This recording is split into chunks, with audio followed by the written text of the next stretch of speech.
tiny little neck throws me off, and I'm pulling the low string.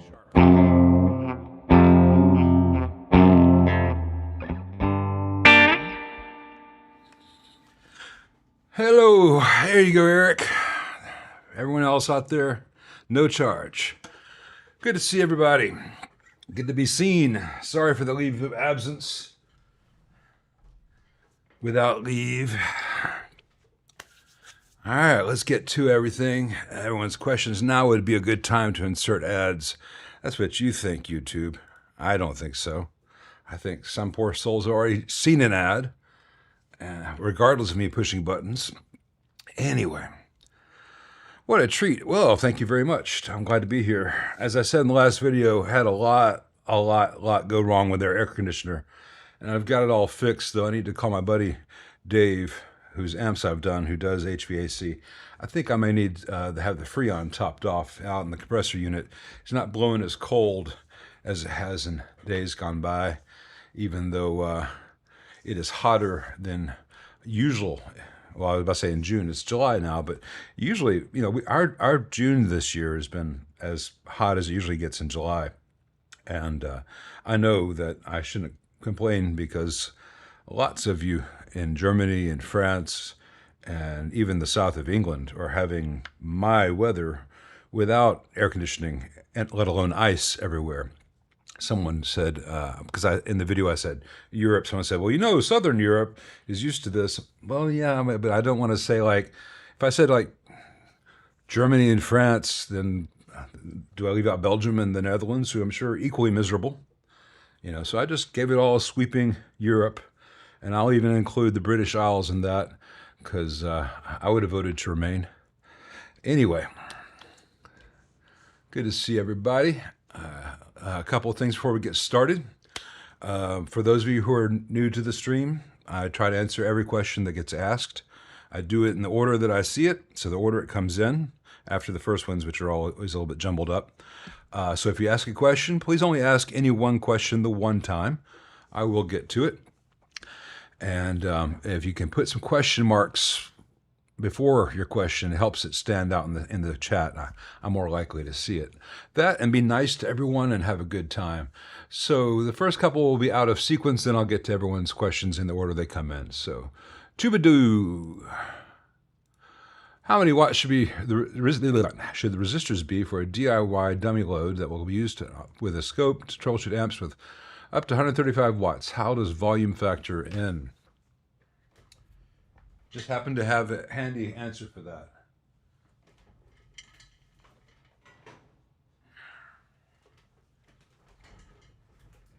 Well, I'll go ahead and show both. All right. So this is the one that I've made, and I had planned on making it a dual section, and eventually I'll finish that out because I can bridge them with this switch. This gives me a choice of 16 or 8. If I'm using 8, I'm using both of them. If I'm at 16, I'm at, I think I'm at 150 watts on each of these resistors with the heat sink. It's 150 watts. So at 16 ohms, I've got 150 watts. At 8 ohms, I've got 300 watts.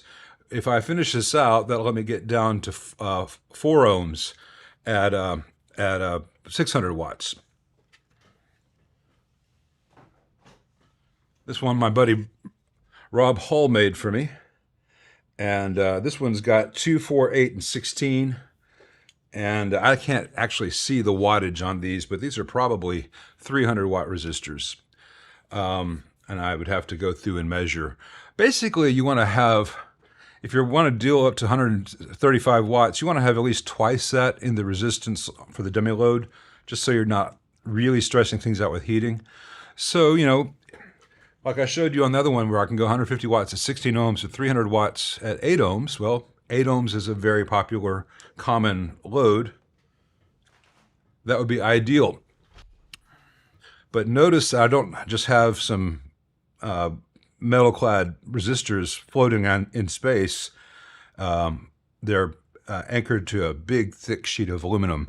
And over time, that aluminum gets very warm to the touch. But anyway, yeah, at least twice as much as you think you're going to need. Hey, Jeff, thinking of picking up a Blues Junior 3 and doing what I've done in this, replace the pots with CTS pots and wire them in later. You can't change out the pots in the Blues Junior easily. All the holes are the wrong size, and the pots are the main thing that are holding that board together. And because of the way the board is located, you can't put a full-size pot in there. There's just no real estate. The entire idea makes sense, and if you're new to this, don't waste your money on a Blues Junior expecting to then take it racing. It's always going to be a broke down old Corolla. It's not fit for the racetrack. Maybe I should have chosen a different model, but Corolla came to mind. Actually, the worst possible analogy. Corollas actually work again and again and again. They're very reliable. Blues Juniors are the opposite of that. For the same money, with much better results, buy a used Princeton 65 reissue, not the 68, the 65. Now, this is Steve, and I think he's on here as Steve from Blytheville. He may be here later in the chat. This is his 72 335, and that's his slightly modified by me 65 reissue Princeton. I did the reliability upgrades that I've talked about again and again with moving the screens, and it got some better caps. Other than that, I didn't have to do anything. I did deepen the tremolo a little bit. It's got the Alessandro 10, though you're not hearing that right now because I was lazy and just ran out to my external cabs. You're hearing it with the ET65. And it's got a new reverb tank because the stock one was dead. More on that to come in the videos this week, but this is the Surfy Industries Extra.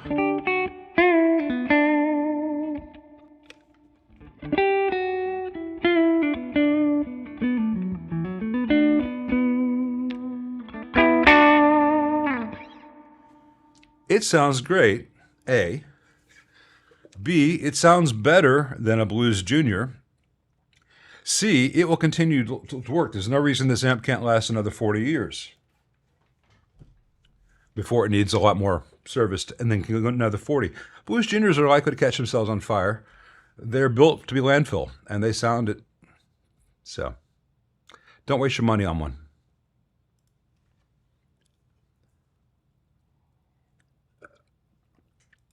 I was fearing the channel was defunct. Before I got the air conditioner fixed, I was getting worried that I was going to be defunct. It was so damn hot I couldn't do anything. It was hotter inside the house than it was outside. So let's see, metric people. It was like 33 degrees in the house, and the humidity comes in, and I was just in full-on lethargy mode. I spent a lot of those days on my front porch in front of a fan because it was actually cooler in the shade outside than it was in my house. I'm glad that Nikki was out of town during that time period, so she didn't have to suffer along with me. But that bitch was on the Oregon coast enjoying like 60-degree days and, sea lions and tidal pools and all this glorious nature and ideal weather. It looked so beautiful, and I was just dying. I would sweat through my shirt 4 times a day.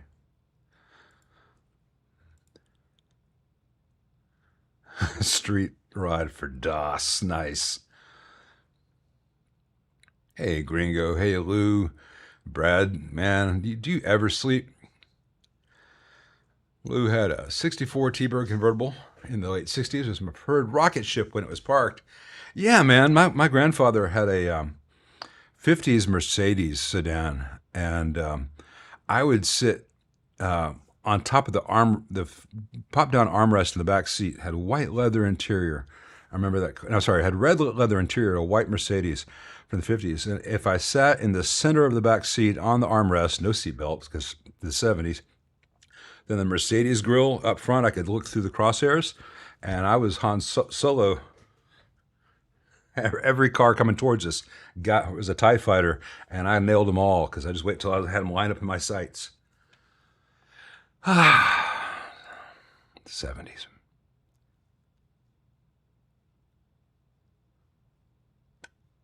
Violet crumble. Not tried that. Let's see.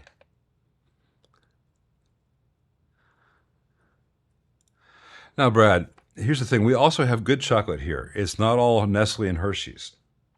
So if you come to town, I can take you to Dinstall's, and no matter what your chocolate preference is, they'll have it. If you want, you know, dark chocolate, really good milk chocolate, very expensive chocolates, we do have that here, but you're not going to find it at the average convenience store. And I have to say, as of August of 2024, Cadbury in the UK has gone way downhill compared to how it used to be. So I did not have the best chocolate experience in France and in England. Now I've not made it to Belgium yet, but I'm not a huge chocolate guy, so we didn't try a lot. But France redeemed itself quite admirably with all its patisseries. So, and I don't understand why people get so excited about macarons. They're just they're boring and way too sweet. Thoughts on the new 62 deluxe reissue? Have not seen any. Have not seen any of the photos, let alone have one in. I hope it's good. I mean, they did the Stapleton, so it just makes sense for them to do it. I mean, I don't know what they're charging for the new 62 deluxe reissue, but if the pricing has stayed consistent with the other models, I imagine for about $100 more, you could get the Sur Ombre and know that you're getting a high quality version of that circuit, as opposed to a lower quality one that just says Fender on the front.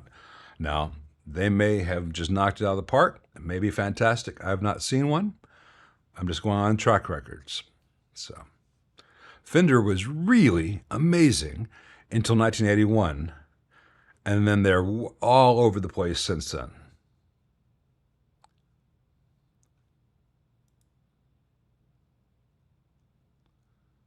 Ooh, Jeff, man, that's rough. Window units are nowhere near as efficient, and they're extraordinarily expensive to run.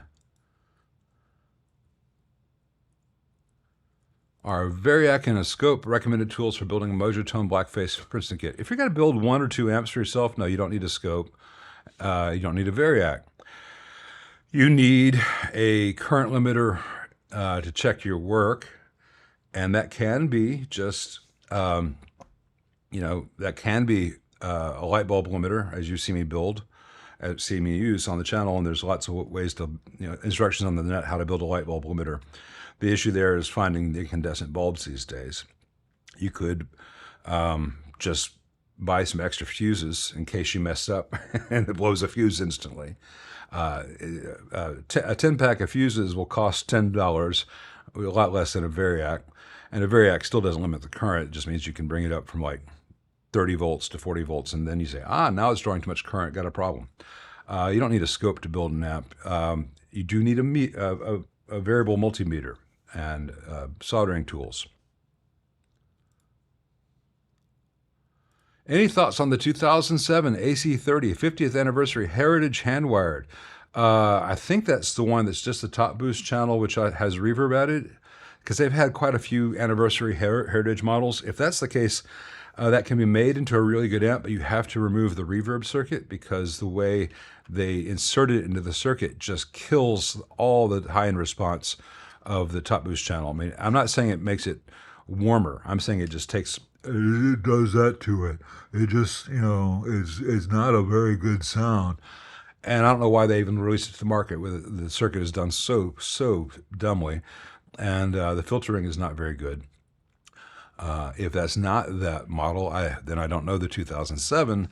It's hard for me to keep track of the 50th anniversary and the 60th anniversary and all that. That would require me to know what year it is. And I'm having a hard time because I wake up and I read the news and it's 1922 again. 33 maybe.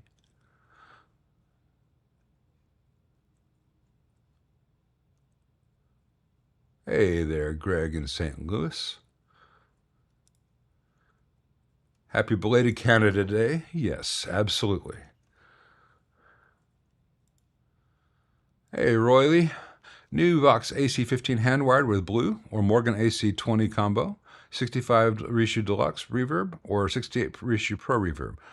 I think of those lists, you would want to have the Vox hand wired, but also play the Vox Custom, the regular AC15C2, sorry, C1X. It is, I think, as good an amp for quite a bit less money, but I would not give Morgan a dime because of how poorly they build their amps and how what rookie mistakes they keep foisting on their owners with 400 volt caps with 470 volts on them. I don't understand some companies' existence. But yeah, the Vox hand-wired is a good amp. I think the Vox Custom is a potentially better amp for less money. The 65 reissue Deluxe Reverb is a much more usable amp for most people than the 68 reissue Pro Reverb, unless you're really playing big stages. But you could also just get an extension cab for a Deluxe Reverb if you're playing large stages. Also, if you're playing large stages, you're probably going to be getting the price tier where you're going to be using in-ears anyway. So, yeah. T777, well, I modded your 57 custom champ to make it sound like a real one. I would be glad to. I'm not sure if it's worth. I don't know what Fender charges for those things and whether having it done right is worth the money. There's what the market says it's worth and what it is to you. But yes, I would be willing to. It's an easy thing to do. But yeah. I can remove the factory mistakes and send you back a actual chap. We can even give you some switching options for some gain tricks. Shoot me an email and I'll look for it after this stream. Hey Dan Brock, do I think the Mojotone vintage taper pots are a good choice to replace the stock pots in my PRS guitars? Absolutely, they are. I use their vintage tapers in almost every guitar I work on now because I used to like the ones from RS Guitar Works a lot, which that were also being made for them to their spec by CTS, the same as the Mojotones. But they no longer sell them individually.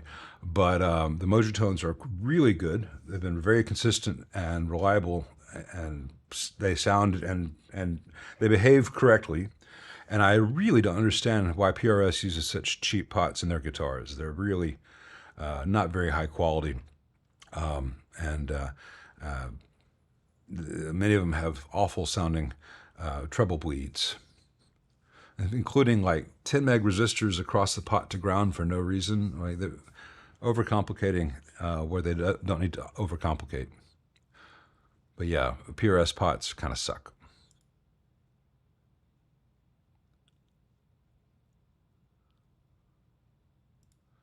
Got to the bottom, no pun intended, of the TAD red bass issue. Turns out the two basses go conductive with heat. Got tipped off by my mate Rod Elliott when we discussed the problems we had. Well, that makes sense. I've had them come unglued due to whatever solvent they use, not liking heat. And that was enough for me to say no thank you. But if they're using conductive material for the tube bass, cued Madeline Kahn. But yeah, not a surprise. Thanks for pointing that out, Brad. When those things came out, especially on the heels of COVID, and all of a sudden they were available everywhere, and everyone was talking them up, I'm like, oh, fantastic, great, let me order a bunch.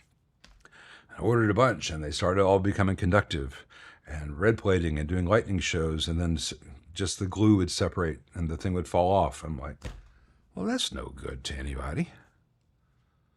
Fortunately, eventually, Electro Harmonix got their act together and actually got some product shipping as well. So, now I saw a comment from Nola Rocks at the beginning, which I'm not seeing now for whatever reason, but it was about I assume about the photo, the thumbnail of that old T-Bird is in New Orleans. It's in Bywater area, over by Euclid Records. I don't remember the street it's on, but I could take you there. It's at Piety and I don't remember the cross street. So it's one block upriver from Piety. Not Constance. I can't remember. I could take you all there. And I didn't do any weird color treatment to that. That's just how the light hits in New Orleans and the light. That was in October, and it just has that beautiful light.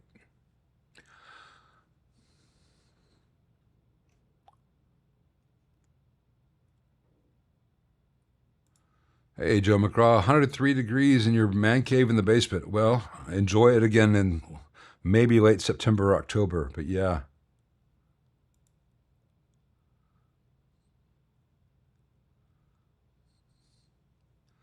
What was the issue with the AC unit? Well, Joe, I first thought it might just be the starter cap because it almost always is. And the old one was a 10 microfarad and it had been working for like 20 years. So I ordered a 10 microfarad. And at that point, the motor tried to start again, but it was making a weird sound, very unpleasant sound. So I took out the blower motor and I found that the motor itself had some scorch marks on the coils. So I took out the blower motor unit, removed the old motor, cleaned and degreased and cleaned again the fan and the housing. Got another blower motor eventually, thanks for the Amazon 2-day delivery taking a week plus. Installed the new blower motor and had everything connected. And then it had a new symptom where it would try to start and the motor wouldn't make awful sounds anymore, but it wasn't going. So I'm like, well, the last thing left is that old board, which I think is just sitting right over here. It's on my desk over here somewhere. Well, yeah, so it's the old controller board as well. So I don't know, chicken and egg, which went out, but I know that the cap measured 3 microfarad when I measured it. So it was on its way out. The board had heat issues and a bad solder joint was intermittently connecting to one of the relays. So that would explain why that was acting up. And there were scorch marks on the blower motors. So $500 later, I'm pretty sure we've got good components now. And it would have been a hell of a lot more if I'd had to pay someone to come out and do it for me. Thank you, Sash. See you there up in Canada. And Jeff, if you do buy a Princeton reverb reissue, pick up a used one. There's a lot of them on the market that are in great shape, and you know, no need to give Fender any new dollars. They're out there. Brian says, I've probably got a leak in the coil. Sucks because the old refrigerant is obsolete and expensive. Well, I don't know. I might have a leak in the coil. Might just be time to top it off. But I got a buddy who does HVAC, so I'll call him out and get a consult and see what I need to do. But it is it's fun. You know, on the old unit outside, I've already changed the relay and its starter cap, so I can. Replacement coils for R22 or R410 aren't available anymore. Well, if I need to change, that's right, Louis Street. Thank you. Yeah, Louis near Piety. Thank you, Lou. Forgot. Yeah. Actually, no, wait, no. Louis runs parallel to Piety. I'm thinking of a different street where there was a blue pickup truck. Yeah, this was one of the streets running parallel to Piety, like a block in either direction of there. I don't recall. Sorry. Yeah. Got my blue trucks and cars and the Bywater mixed up. You know, if I need to do something extreme to get the air conditioning as effective as possible, I will. It's not just so that it's cooler, but if it blows cooler, it won't have to blow as often, and I'll have a lower heating bill. So how much money do I have to spend to save money in the long run? Hey, Matthew Lynn, what 12X7 brand model do I recommend for a cathode follower position or as a phase inverter? For a phase inverter, it really doesn't matter. You can use any that you wish, that's if it's behaving to spec. Some people really find that it's beneficial to use a long plate tube there, like the Tungsol, the Sovtech LPS, which is a long plate with a spiral filament. You're not going to hear a huge difference between that and any good quality 7025 or quiet 12X7. The issue is really the cathode follower, where you need to have something that can handle the relatively high voltage on the cathode. And most Russian tubes, so that's Tungsol, Electro Harmonics, Sovtech, Gold Lion, don't really like having that big of voltage on their cathode, and they will fail.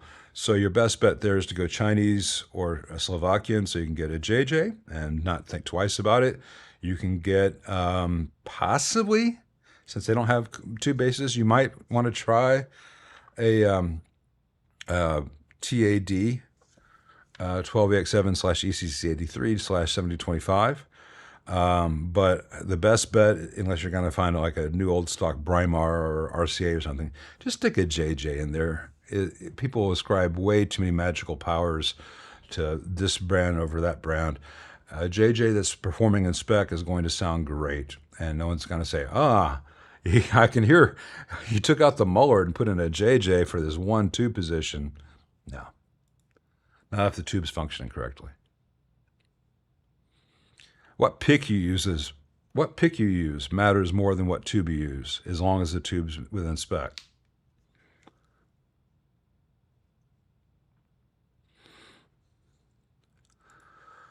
You had 94 in southern Sweden. Yeah, Jesus Christ.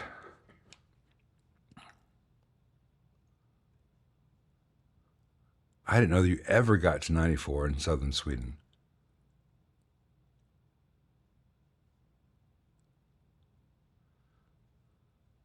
Yeah, Boston is having Memphis weather. High of 98 in Texas. Yeah, but we're used to it, Chris. 98 in Texas, it's not much cooler here today. It's been a lot hotter. What is it right now? It's been much hotter than it is today. According to my phone right now, it is weather unavailable. Let's see. High 93 today, but heat advisory, blah, blah, blah. It's going to be cooler later in the week. We're going to get some rain. Oh, nice, man. It's kind of later, it's going to be actually in the 70s again. That's amazing. But right now I'm looking at my phone, and it's 93 in Memphis, which is a normal July day. It's 97 degrees before the heat index in New York, and that's just insane. And New York's such a heat sink. It's a heat trap. I feel sorry for them, but at least they do have air conditioning and ice in New York. Boston, not so much. I spent a very hot summer in Boston in '88 when they had a record highs for the time, and no place in Boston had air conditioning. No place in Boston had ice. And you're sweltering walking down the street, and there's a 7-foot high sign saying caution, snow may reach this level in winter. And you're like, could I have 5 minutes of that? I'm serious. I went to the base of the John Hancock building just to catch the wind coming down the side of the building and hitting the sidewalk, and cooled me off dramatically. I hung out there for about an hour one day. Hey, Greg, the Princeton gets a 10-inch speaker because you're not going to hear the 12-inch at its best in that small cab. You can put a 12-inch speaker in a Princeton cab and get a little bit more low end than a 10-inch, but not dramatically. It's much better to have the 10-inch in the Princeton so you have the authentic Princeton sound. And then if you want more, get a 1x12 extension cab, and then you have a different sound where you can actually get the correct response for a 12-inch speaker. And you also have to remember, for recording, lows aren't always your friend. I mean, this is the 65. Let's see, I've got the treble at 6. I've got the bass at 5.5.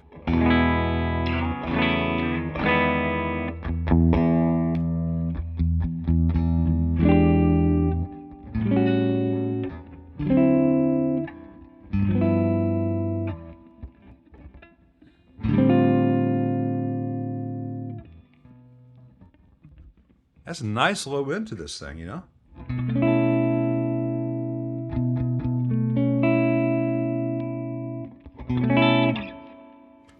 Well, I'll tell a lie. I forgot. I'm running through a 12-inch. Just a second. I'm gonna move the mic so you hear the 10-inch version. So that was the 12-inch for this.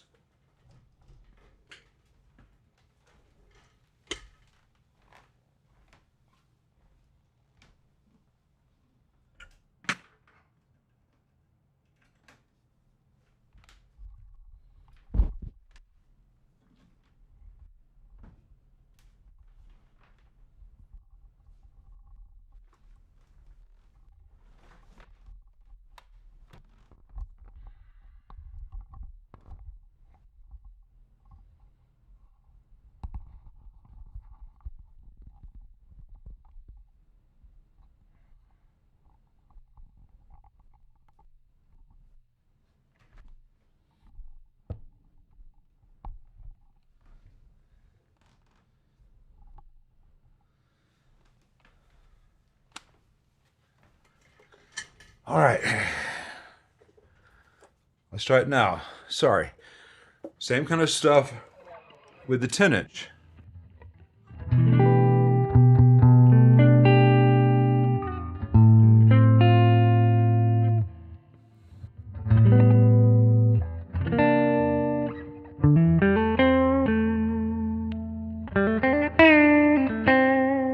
Piety and Charter. Yeah, Louisa's one street over. That's right. Louisa, not Louis. Louis. Yeah, Piety and Charter is what I was thinking of, that intersection. There's a great pizza joint right before you get to the Euclid Records.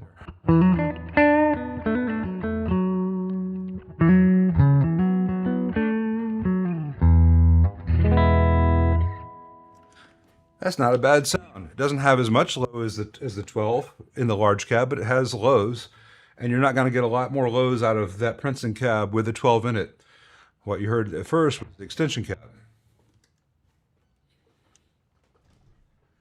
Piety and Charter.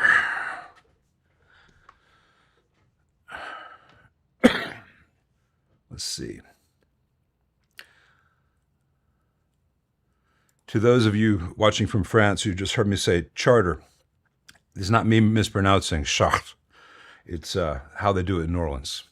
Charter. They don't say chart. Let's see.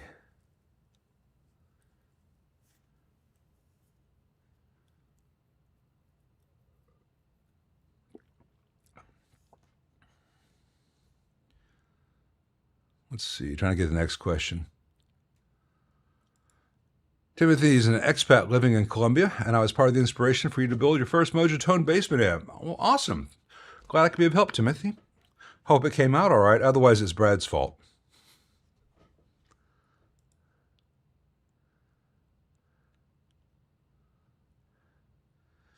Hey, Steve. I'm glad you're here. Yeah, your guitar into your finished Princeton. I was going to give you a call after this.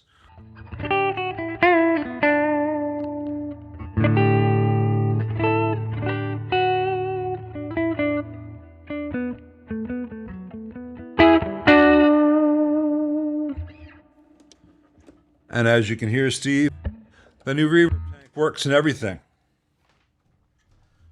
The new reverb tank works in everything. Sometimes I forget I've got the gate on and it makes the guitar makes a sound, cuts off my voice. Sorry. It's hard to keep up during the day. When I got mine fixed, it took 2 days to get it down to 76 in the house. And I'm wondering if the coil was damaged or if we just had a leak. That first, because it was working one night and I went to sleep and woke up the next morning and the house was warm. I went outside and there was like that much ice on the tube coming from the wall to the unit outside, and that much was built up around the relevant components inside the unit outside. And I shut off everything. I went inside and tried to turn on just fan to help it melt, to thaw out, and the fan wasn't coming on. So I just let it sit for several hours till there wasn't any visible ice on the unit outside, and just making sure that it wasn't just dirt on the unit outside. I sprayed it all out, but when I sprayed it all out, there wasn't the thick ice anymore. So I tried to do no harm, but it froze up during the night because what happened was the fans stopped running, but the unit outside was still going, so it just got colder and colder and colder.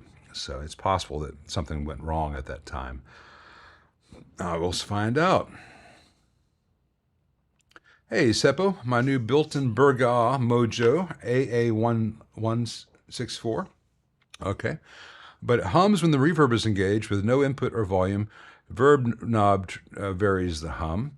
Try with the spare tank still present, bad 12 AT7, input jack's tight. Could be a bad cable. Could be a bad AT7. Could be a bad recovery tube, 12 AX7 on the recovery stage. It could also be that the tank is supposed to have one of the input or output not grounded through the...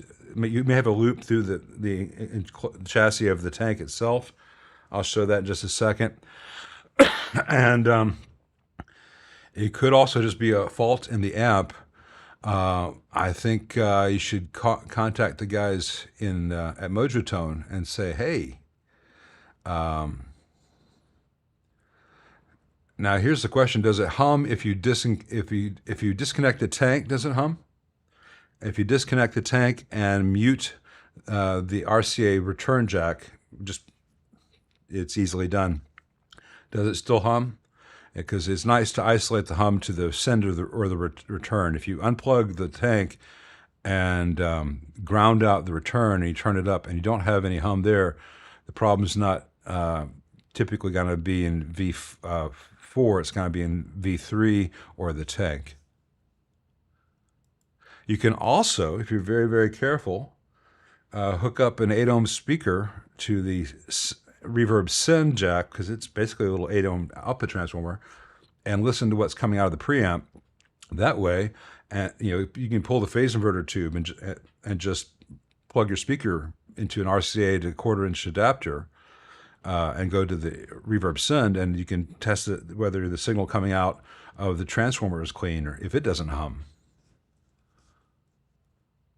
Don't do a gig like that, but for test purposes, you can.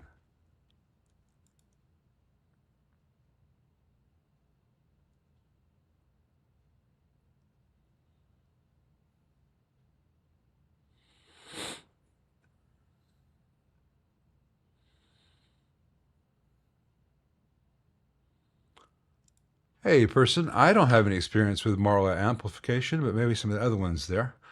The other guys will. Timothy Ziegler, our Dr. Z amps. Dr. Z amps, any thoughts?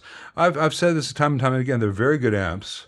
Some of them are great, some of them have little problems. If you're going to get any of his amps which have reverb, make sure you get the combo, not the head, because the head versions with reverb, the transformers are too close to the reverb tank and they induce hum.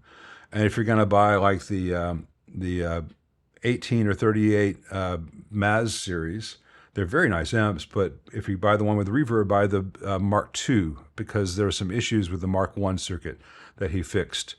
Other than that, Dr. Z makes very good amps. Yeah, we love Bywater. We stay in Bywater and we stay in the Irish Channel. Usually, last time we stayed in one of the mansions over in the Garden District, which was wonderful. And we might do that again just because it was really nice to be buzzed into the gate and go stay in an old Victorian like that. But usually we rent a shotgun, and I don't spend a lot of time in the Quarter, and I spend almost no time on Bourbon Street. But I love the city itself.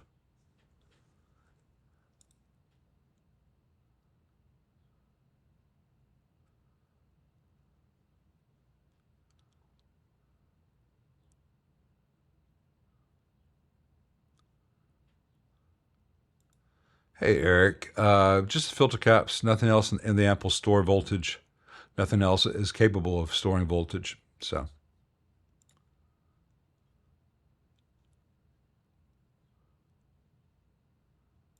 no problem, man. Let's see. Made a discharge tool with a 470 ohm resistor, but since learned that some of those cheap alligator wires don't work. Should I be able to get continuity on the discharge tool? Well, you won't have continuity. You should be able to measure 470 ohms across it from one end to the other. So that is a form of continuity, but you won't. If you set your meter to beep for continuity, you won't get a beep through 470 ohms, unless you've got a really bad resistor. Um, you know, alligator wires work or they don't. There's not much. If you want to measure one of the alligator wires from alligator clip to alligator clip, that should be. You should have continuity through one of those wires. But I've got a bunch of these that came with a breadboard kit from probably 1970 something. Someone gave it to me. I don't use the breadboard at all, but I use these real cheap wires all the time. I'm like, hey, let's mute the input to this amp. All right, I'll just clip this here to the chassis, and all right, here's the input to the phase inverter. Done. Or in the case of this old Ampeg, let's turn the tremolo on without hooking up the foot switch. Works fine for that. I use them all the time. Yeah, Lou, it's Louisa. I forgot, not Louie. That's why I couldn't place where it was.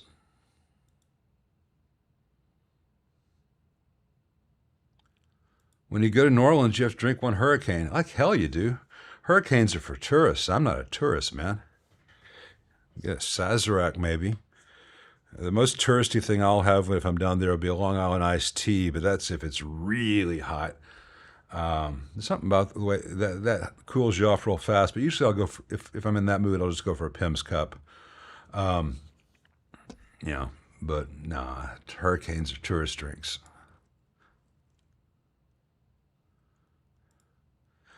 No series on the AC journey, but I'll keep you guys informed if I need to do anything outside with the compressor unit. But I already did the tour of the old board on the last published video, so that's probably as much air conditioning content as people care about, or more than they care about.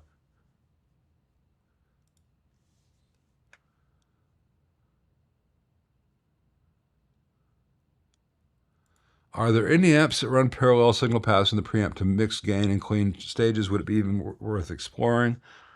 Um, the SLO kind of sort of does.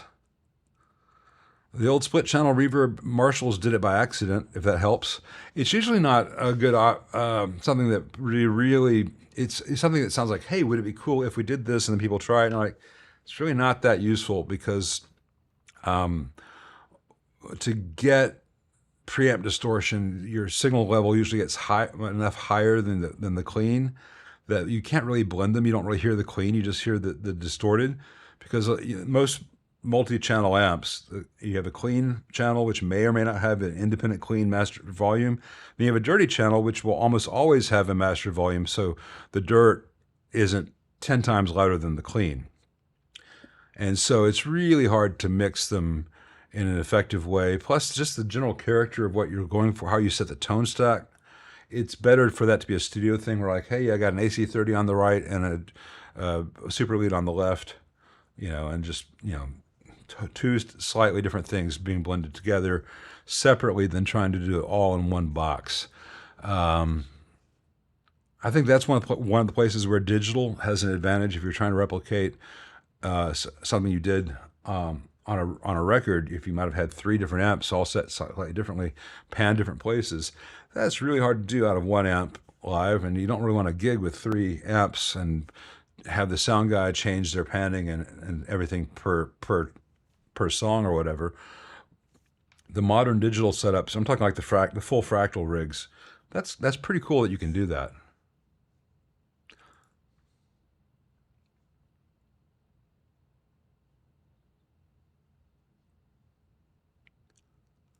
Hey, stuck in the bit. What acoustic am I playing? Do I own? Is there a brand that I gravitate towards? The used market over here is disappointing, and I'm not sure the new ones justify the price. Well, the 2 that I owned that I love, I've got my old Gibson Southern Jumbo, made in Bozeman, I think in 1999. But that is kind of an outlier because I had to play a bunch of Gibsons to find one that really sang, and that one really does. My other one, though, that is a much easier recommendation, both in terms of reliability, consistency, and price, I have an Eastman HD 28 copy. It's the E8, I think, or E8D, and I love that Eastman. It is a better guitar than most Martins made today, and it costs a lot less. And I've played a bunch of Eastmans, and they are very consistently very, very nice instruments.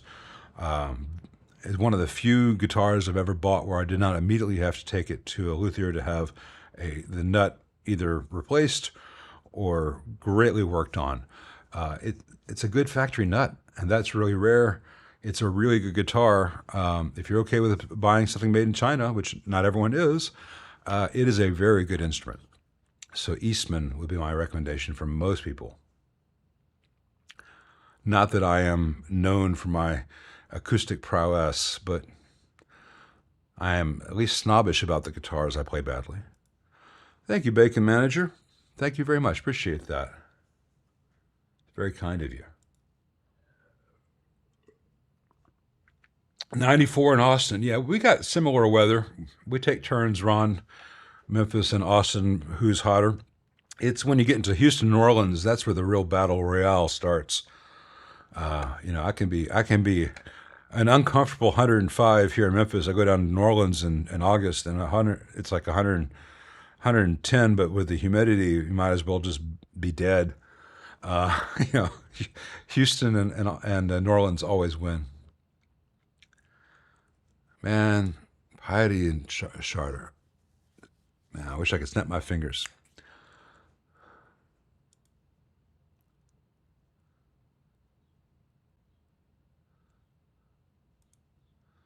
Hey, Sash, Brad might have already answered this about the cabinet glue. For retolexing a cabinet, if you're going to replace the whole thing, you're probably going to want to use contact cement with a fairly long working time. And Brad's probably already replied to this. I don't know. I've not gotten that far. Most of the stuff I do is touch up. For touch up, I'll use Titebond 2.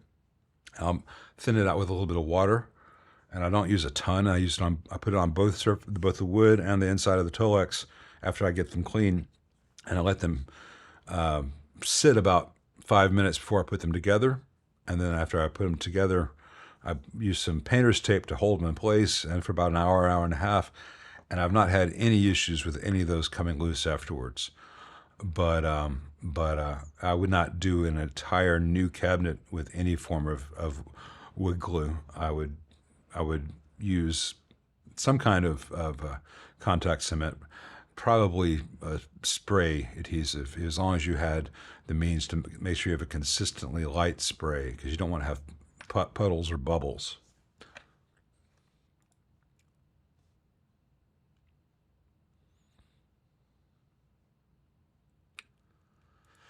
Hey, Matthew Lynn, you did a recent build and your heater voltages are slightly high off the 6.3 secondary. Any simple tricks for dropping them a little? Wall voltages bang on. Well, it depends on how high it is. If you're at 6.5 to 6.7, don't worry about it in the slightest. It's it's a it's a rough goal. It's nominally 6.3.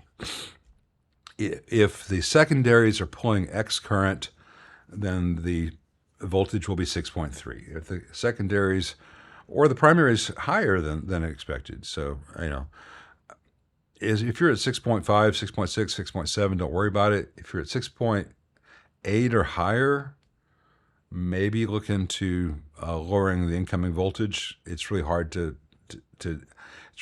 dissipate excess AC voltage in a fairly high current supply like the filament secondary, because the only option you have is to convert it to heat.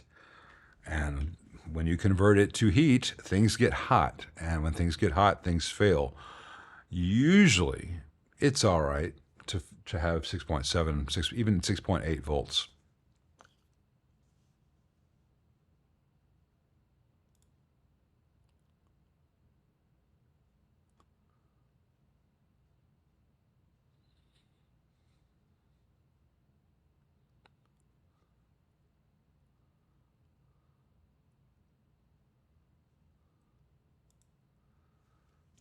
You had a TRS cable floating around the amps. Oh, you bought a. I'm not sure what you mean. Did you buy a TRS cable not realizing that it was a TRS cable? But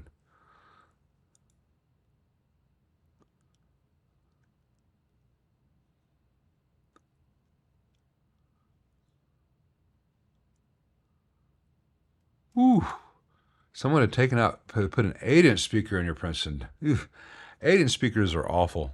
You know, you can get usable, barely sounds out of them, but no one's ever heard, wow, listen to that speaker. People are always like, what's the best 8-inch speaker you can buy? I'm like, there is no such thing. There are those that suck a little bit less than others, but they were all designed for Mrs. Jones. Will you please report to the office immediately, Mrs. Jones? You know, the crappy things best left in the door of a Chevrolet.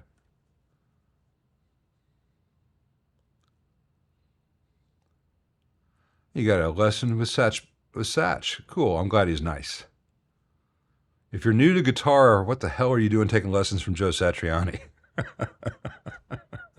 It's like, I don't really swim, but my instructor is Michael Phelps. Y'all remember that old Silent Live thing with Billy Crystal and Martin Short? They were going to be synchronized swimmers in the Olympics. I don't swim. I tried to find that on YouTube a while back because my wife had never seen it, but it's really hard to find that one.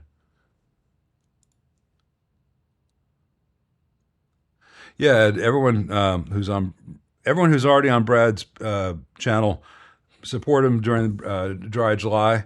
And those of you who aren't on Brad's channel, what the hell are you doing not being on Brad's channel? Brad's Guitar Garage, the second best amp channel on YouTube. Ah, what a silly thing to say. We have a silly job, man. Our jobs are silly. Hey, Dustin, how you doing, man?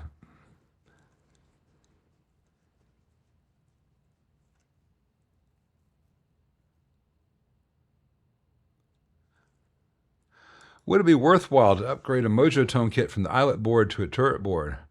It would be worthwhile to those who sell turret board replacements. There's no objective difference. There's no objective improvement for turrets.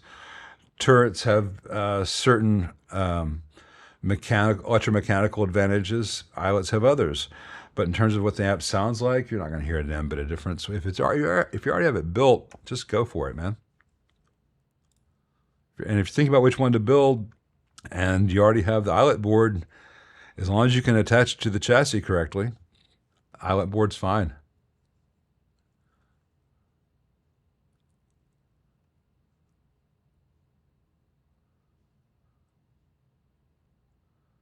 Did I miss one from Goody?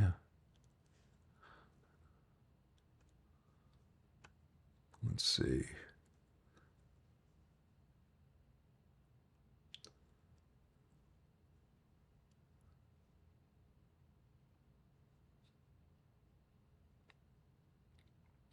Hey, Cat's Music Journey.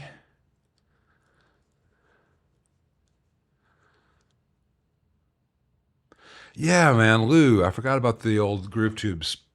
Yeah, they played around with that. But it if it was really something that people really wanted, there'd be a lot of amps after that to have it. It's one of those, hey, we could do this, let's try it kind of things.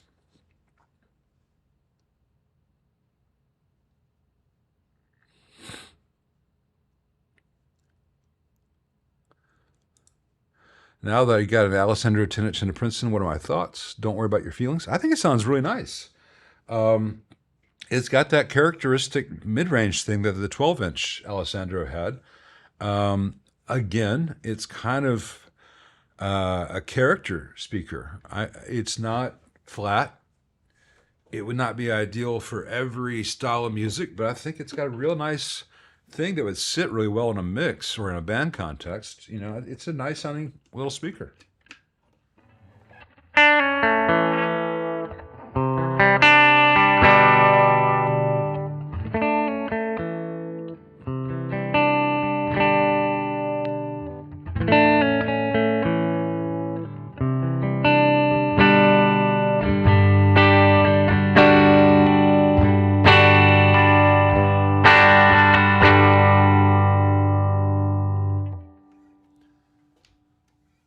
It's hard to describe. The 12-inch Alessandro and this 10-inch both have a mid-range thing that's very prominent in the mids, but it's not the Celestion Greenback kind of mid-range prominent. It's not nasal, and it's not just a build-up at 500 hertz. It's a little bit bass shy, but doesn't really lack useful lows, and it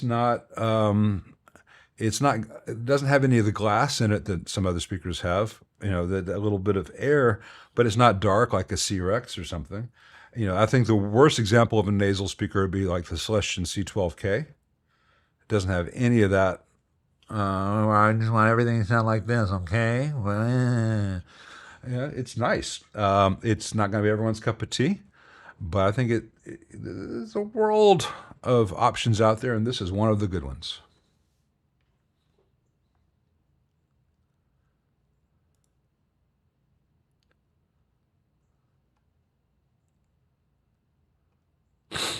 Hey, Sire. Thank you very much. Got no idea what to buy. Needs a mid wattage Vox and a high wattage Fender Clean. Had experience with the Victory V140. Twin reverb reissue is a bit heavy for 2 amps. I've not tried the Victory. I've tried other Victories. I don't know about the V140. The one I tried was like the Duchess, and the one that looked very similar to the Duchess, and those had a very Fendery sound. Um, are you asking for one amp that does both of those sounds, or are you asking for recommendations on 2 amps? One for a high wattage Fender Clean, and one for a mid wattage Vox. Um, and what is high wattage to you? I mean, a twin reverb is really heavy. Um, I just sent a really nice one home last week. And a super reverb is also very large and very heavy. Uh, I don't know whether this is the answer for anyone, but remember that in addition to saying, I've got a deluxe reverb and I need more volume, let me buy a twin reverb, you also can say, I have a deluxe reverb. I use it by itself for smaller shows. I have a 2x12 extension cab that I hook up at the same time for larger stages. You're going to be moving a lot more air with three 12-inch speakers versus one 12-inch speaker. And for most stage needs these days, that will give you that volume increase that you need without being the huge commitment to a larger, heavier, louder amp with its entirely other set of tubes. Give me some more information, Sire, and I'll try to steer you more specifically. Now, the Victories that I have played are nice amps and they sound good, but I don't know whether if there's a Swiss Army knife amp for you. Pepe Le Pew has got an Eastman E1 SS Sunburst. Love it. And for $6.99, you can't beat it. I will have, after the break, I'll bring in one of my acoustics. I think I've got the Eastman in the other room, and I'll tune it up and see how it's sounding. It's still on the same XS D'Addario coated strings it's had for about 6 months now. So let's see how they're doing. We need to do a check on that.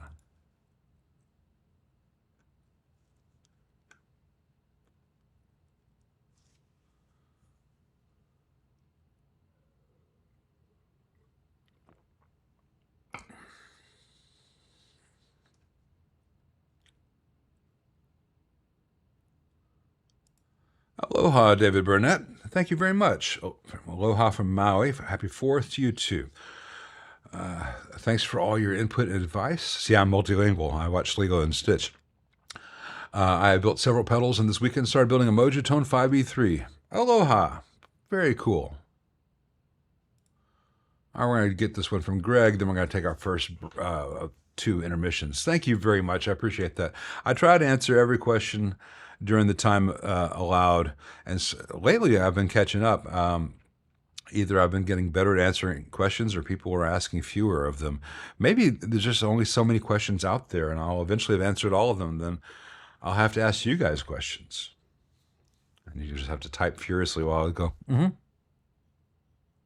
because this whole talking thing really speeds it up. Thank you very much, Greg. That's very kind of you. All right, we're going to take our first of 2 7-minute intermissions, and I'll see you guys in just a few.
Well, let me make sure that make sure the audio didn't go crazy when I made some switches.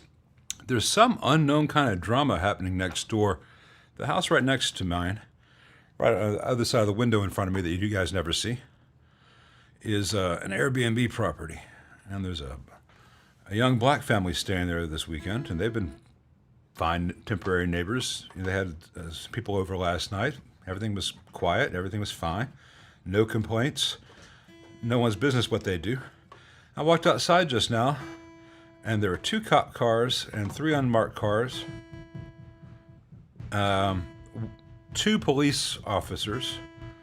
4 guys standing around in jackets that say TSI.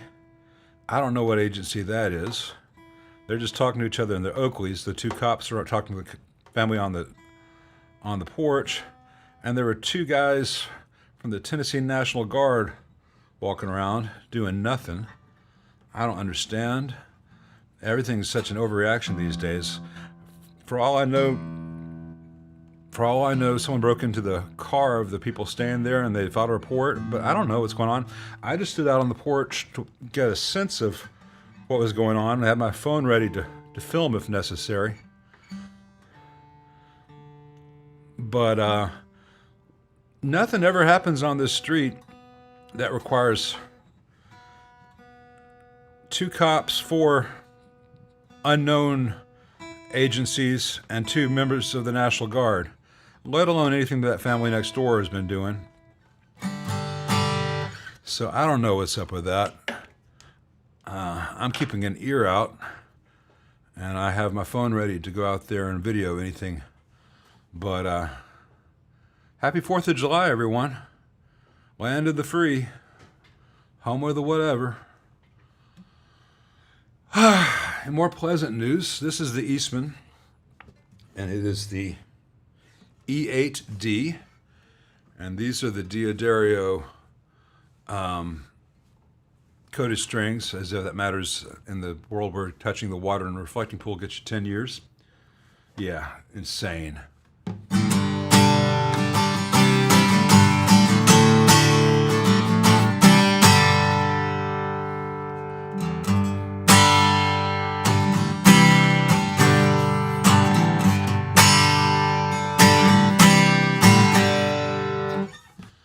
Ain't that America? Anyway, good guitars. And if you need to work on your protest songs, Eastman's a good option for it. TSI, is that Department of Transportation? I don't know what's going on. It looked to me like black civilians getting hassled by a bunch of white cops, but one of the cops is black, but that never stops them. That's for another stream. Maybe I need a 3rd channel where I can say how the world should work versus how it's going. Man. That reflecting pool bullshit. Let's drive a motorcade through it before the blue sealant sets and get a no-bid contract with a company that's never done a swimming pool, let alone a huge pool like that, and then arrest people claiming that they had the power to pull up chunks of the coating. Ha ha! Like you could. And then the 300-foot slash, what's called a fucking vent, Mr. Idiot. Sorry. It's really not been a celebratory mood for me this 4th of July. I remember the bicentennial year, 76. That was actually very exciting. It was a very patriotic year. Of course, we had sanity back then. I mean, in 1976, it didn't feel like sanity, but relatively ideal world. With some notion that things were going to keep getting better.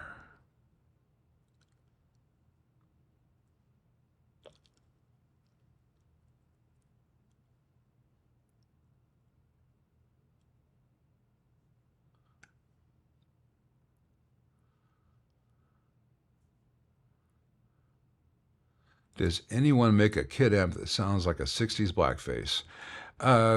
It depends on who builds the kit. I guarantee you that if you give Brad or me a Mojotone kit or a CE kit or a Tube Depot kit, and we have the choice of the speaker that we want, and we can break in that speaker, it'll sound just like a comparable amp from 1965, 66. The thing is, most people, I'm not saying you, I'm not saying any of you, most people don't know what an amp from 65, 66 sounds like, because they actually don't sound noisy. There's no noise. Noise is not vintage. Noise just means the amp needs service. It's this weird thing where people want it to sound old so they can sound like this record that they have, but the amp on the record was 6 months old. You know, I'll tell you a secret. This Princeton Reverb reissue here sounds like a actual 65, 66 Princeton reissue would, with that tube complement, with that Alessandro speaker in it.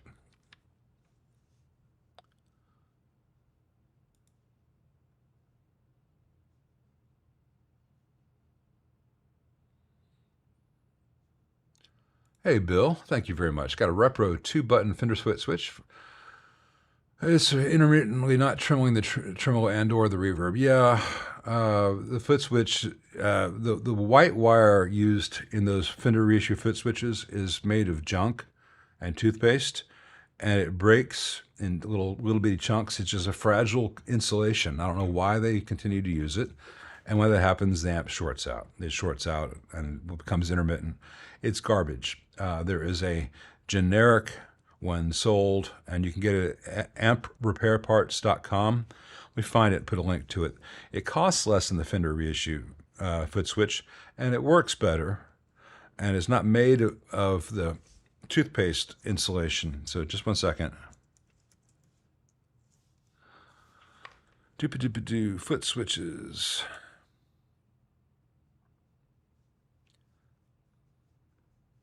Just a second. It's not the fastest of websites.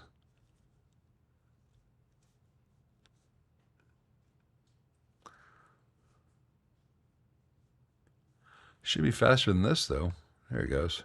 Foot switch boxes. All right. I'm getting there. I promise you. Never had their site run so slow. I'll check back on that as it loads up. It's not the TBI good one. Anyway, here I am. I'm into the site. Let me get you a link to a better replacement. This is for the reissue, which has the TRS, or is this for the original? Let's see. Bill. For a 69, for an actual 69. Okay, so you don't need the TRS. All right. Here we go. Let me call this up. Well, it's not a great website in that you can't link to the part, but it's this number at amprepairparts.com, and it's $33. It's a much higher quality foot switch, and it just doesn't have the braided cable, which means that it's not going to be prone to failure like the one with the braided cable is. Let's see. Come on. Sorry, I got too many things open. It is almost always the foot switch.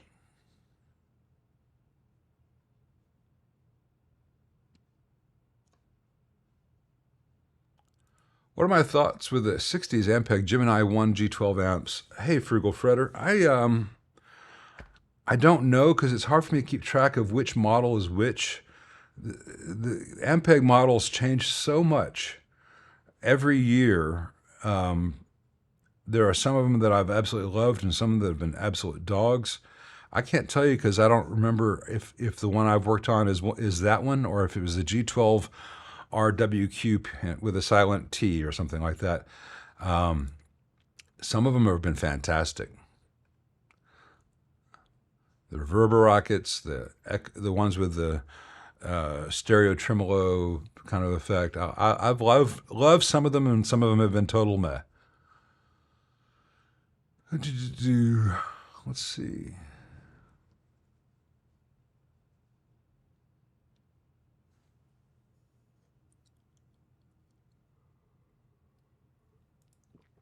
(3°C at 5 a.m.). So that's what? Upper 30s. Cold, but not freezing. Glad you get to stoke a fire. I just got to find a way to stop sweating from time to time. All right, hey, Sire, you're back. Need 2 different amps. Looking for heads so you can match the cabs to the stage.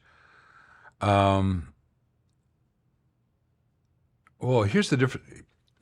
The main difference between any other Fender you've played and a Twin, unless you've played a Super Reverb, that warmth you're describing is the fact that the Twin Reverb has got a mid-range pot, which is a logarithmic audio taper 10K pot, which means when you have it at 5.5, the value there is actually about 1 to 1.5K. Whereas a Deluxe Reverb has a single resistor in place of that, and it's a 6.8K. So if that scooped mid sound is what you love from a Twin, you can get that from a Deluxe if you just replace the 6.8K with like a 1 to 1.5K resistor. A Super Reverb has the same mids pot as a Twin, but because the Super Reverb uses a 22 nanofarad versus a 47 nanofarad cap for its mids, it's got more lower mids. The scoop happens higher. If you looked at the plot point, here's the scoop of a Twin. It moves up on the Super Reverb, so you have more of the lower mid stuff, so it sounds less scooped to us. It still sounds warmer. Pro Reverb has the same response as a Twin. Bandmaster is basically a Twin. I think the Bandmaster doesn't have the mids pot, so it's a Twin without the mids pot. But there's not a lot of difference between them other than that, especially in a head form. But you may love the Victoria. The Victorias I have played, not Victoria, the Victories I have played have been very good amps. I'm not thrilled with how they're built. I don't mean that they have a poor build quality. I mean that due to the construction of getting everything into a very small lunchbox style head, it's difficult to get everything in there, and eventual service will be more expensive than otherwise. But they are good amps. I would say, though,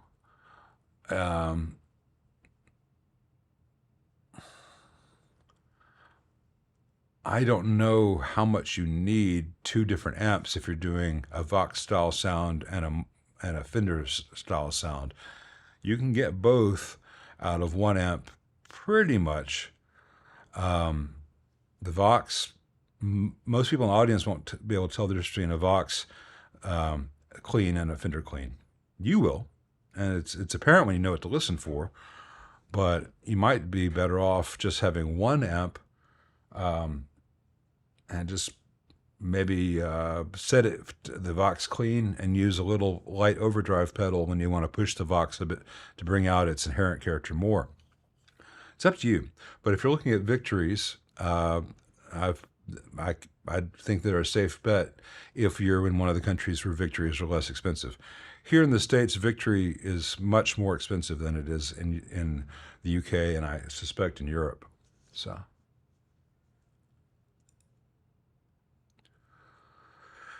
Hey, Chris R. Find the vintage super bass, super lead range from Marshall a bit confusing. What are the main differences? Which would I go for? Well, if you, from a distance, if it says super, so super lead or super bass, it's 100 watt. If it doesn't say super, if it just has lead or bass, it's a 50 watt. That's number one. Lead emphasizes the treble and has slightly less low end. The bass has no treble emphasis and has the potential for having more low end. Either can be made to be closer to each other. The JTM 45 circuit sits in between the two. It's not bright and it's not dark, and it's not tight in the lows, but neither is it flubby in the lows. There are rare Marshalls, like a 67 super lead, which or what became the super leads, like the Monterey amp that we associate with Hendrix. Hendrix is not as bright as the 68 version of the super lead, and they got a bit brighter still, starting about 72. But basically, leads were designed to be played very, very loud, at very high volumes, so you don't hear how shrill the bright cap can make them at a lower volume.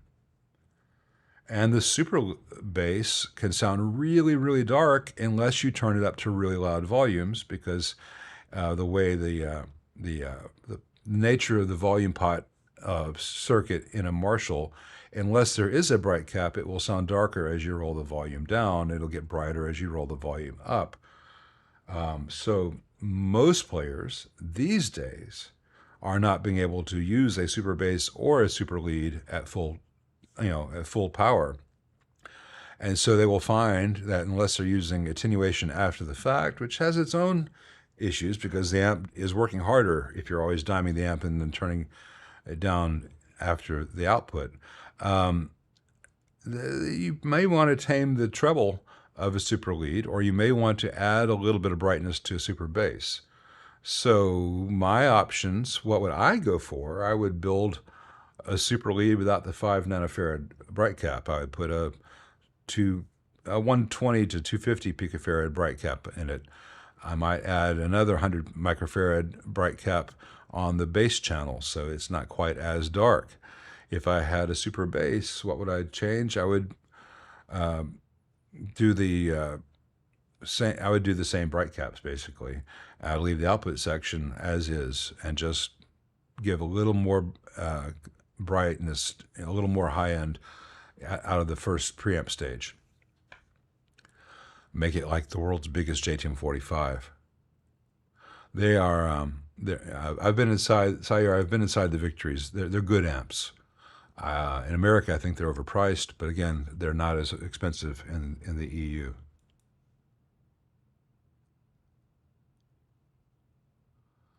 Man, Andy, nothing is like the joy of getting paid when you need it. Man, it's very nice. I have been there, and I'm there all the damn time.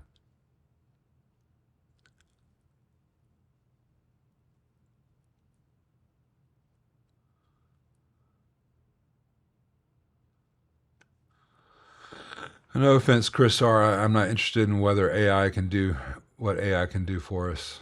I think AI has got all this cost and no apparent benefit.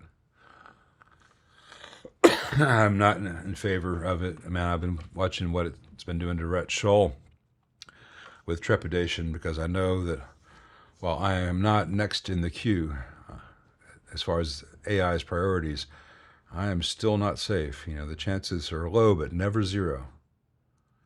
And with Rhett's numbers, if he can't get YouTube to take him seriously, because they're just fucking stealing his content, and people are like, oh, it's just his content. I mean,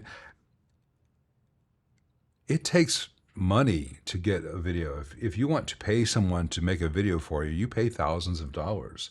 And so for them to steal Rhett's background, which is his studio of things that he has bought and has paid for and has curated, and he's arranged them neatly, and then to have his lighting, because the way that background looks in his videos is not an accident, and then to have the general vibe of his channel stolen, that's his intellectual property, and that's all trademarkable.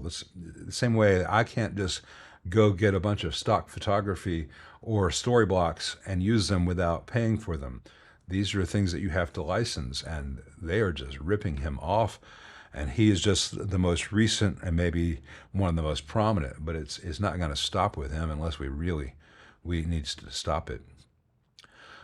People are now asking me about responding to the things I was saying when I came back from the break. I've not heard any bad things happening outside, any loud voices or anything, but tactical social interaction, Jesus Christ. We need to have all those people out filling potholes, doing something useful for us.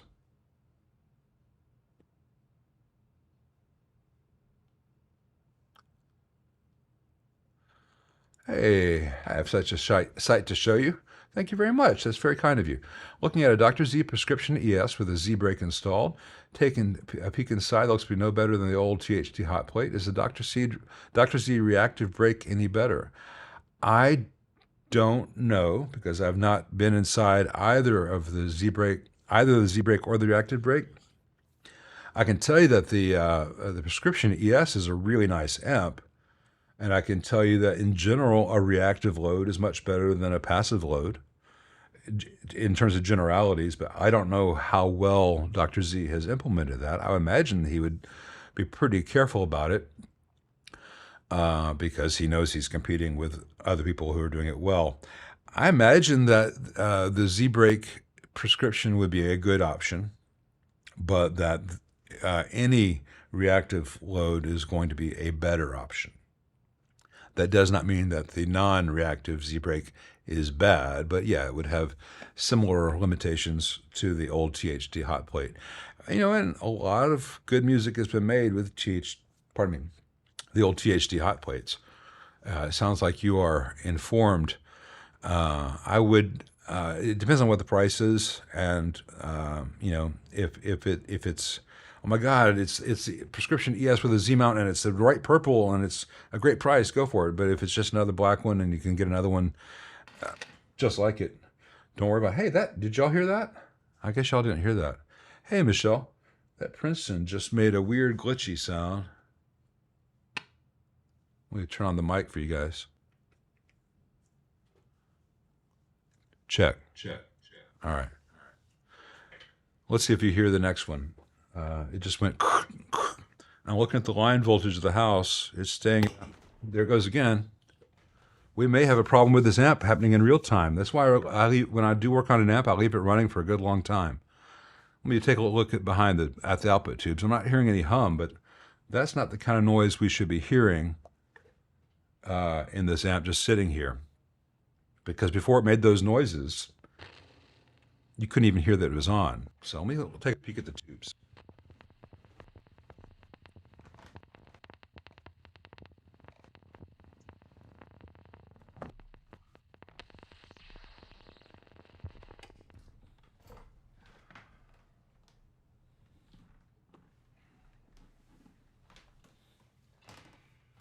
I smell something burning. It is hot and something smells burning. So, 1 second, I'm going to open this up. I'm going to steal a page from Brad. What is burning? That's a good smell. We know that smell, don't we, Brad? We'll do this without hitting this microphone.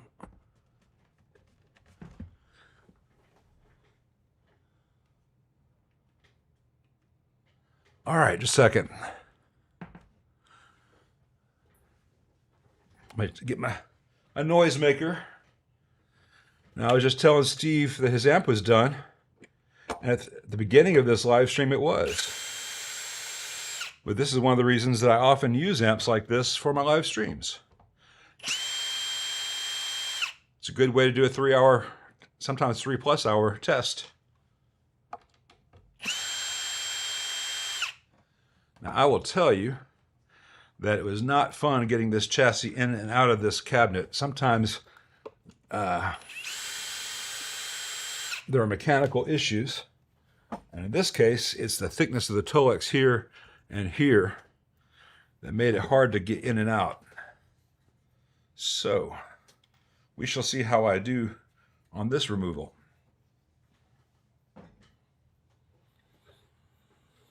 Yeah, it's definitely something inside that got toasty. But I'm glad it happened for me and not for Steve after he drove 2 hours, round trip to pick it up. Pardon the awful noise for a second.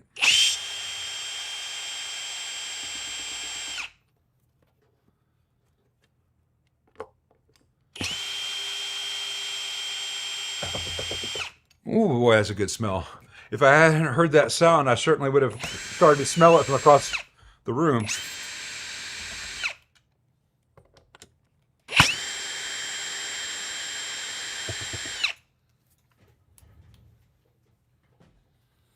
So, all right, we're done with the awful noise portion, unless I have to cuss a lot to get this chassis out. Boy, it stinks. All right, got all the cables disconnected.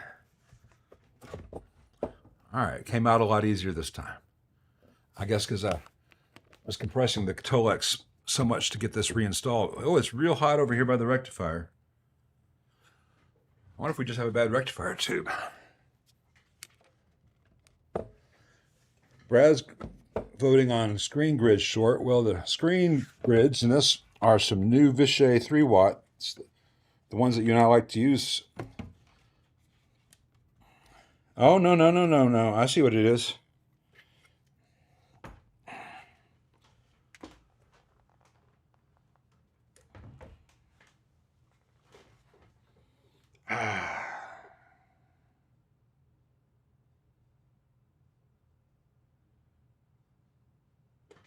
Smells like victory. And the question is, why did this thing go? I'll show you just a second. I'm just looking to see what's making that sound as I move it. Oh, and it's that damn piece of...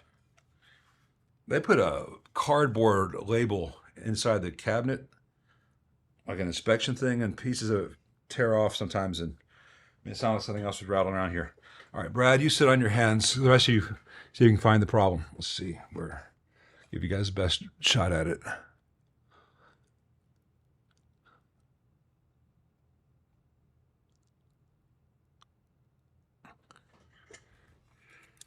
Right there. That's a dropping resistor, I believe. Let me get my special tool, by which I mean the little blue-handled flathead.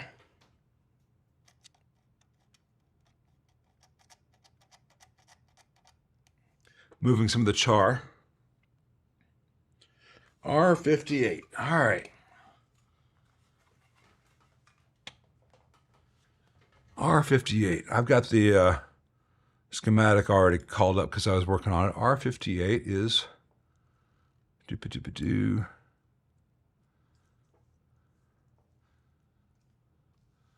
It is the choke, so to speak. It is a 1K, 1 watt.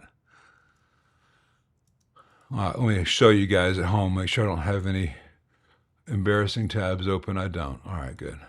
I always have to check these things. I mean, I don't do too many embarrassing things, but just to be safe, it's nice to be sure I'm not giving you my banking information. I mean, porn I don't care about, but banking information, that would be bad. All right, right here, R58. Let's see if I can zoom this larger for you. Flameproof, 1K, 1 watt. Now, here's the thing about that resistor. Should I show you in the amp? I'm going to show you in the schematic because it's easier for you to reliably see. What I have found sometimes happens, because that point Z right there, there's nothing really being drawn too much from that. You've got the screen supply, but in this case, the screen supply is going through those 3 watt 470 ohm resistors that I installed, which I mounted off the board because if they get hot, they can scorch the board like R58 did. But the other thing that can happen, we find where it is here on the schematic, is here.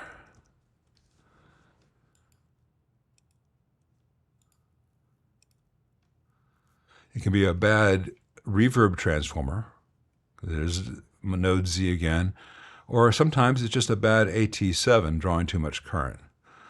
So what I'm going to do after the stream is I'm going to lift that board up and I'm going to replace it with at least a 3 watt or maybe a 5 watt 1K resistor rather than a 1 watt.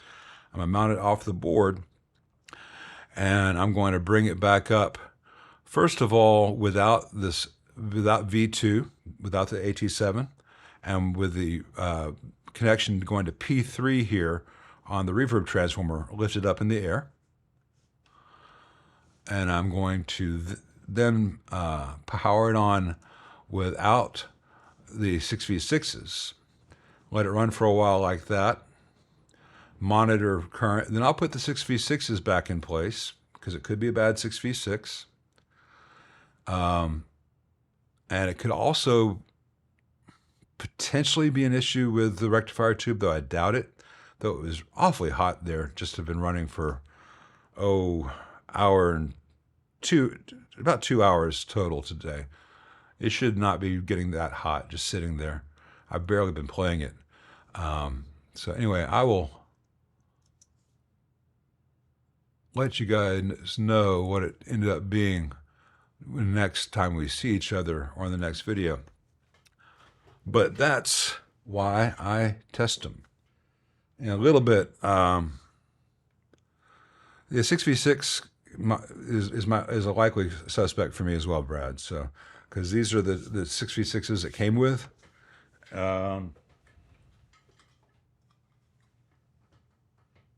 Groove tubes, which I believe are Electro-Harmonix, yeah. I'm not seeing any discoloration on the tubes, but even now, what, 10 minutes later, it's very hot. It's got a Sovtech rectifier, but I'm thinking that it's got to be the tubes or the reverb stuff. Oh, wait. Update. Something else I found.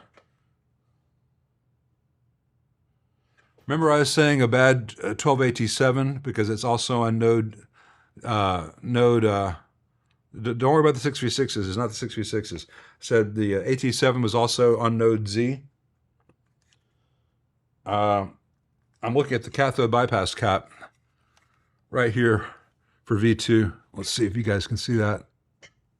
It's hard. I'm going to make sure I don't knock over my drink.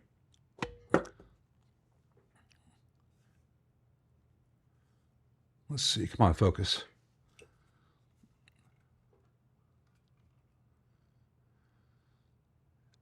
Well, you can't really see it. But this cathode bypass cap just exploded. It exploded and R31 exploded. R31 is plate resistor, I think. Is that right? Yeah, that cap just spilled its guts everywhere. That explains the stench. Just 1 second.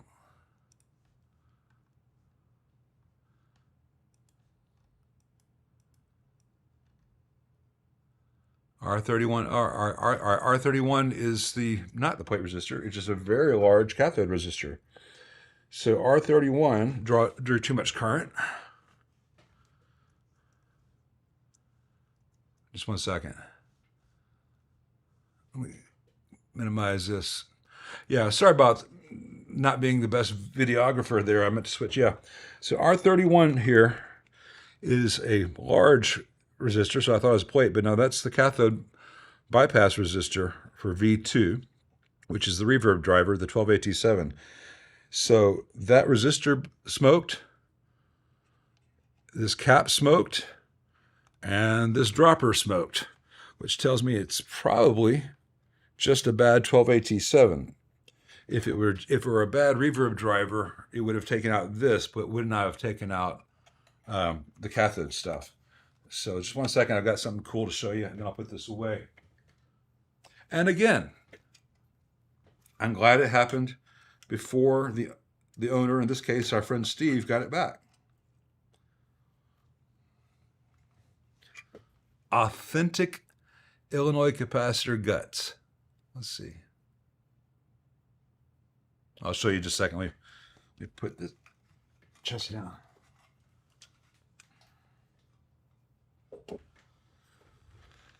That's a hard short to blow out that bad.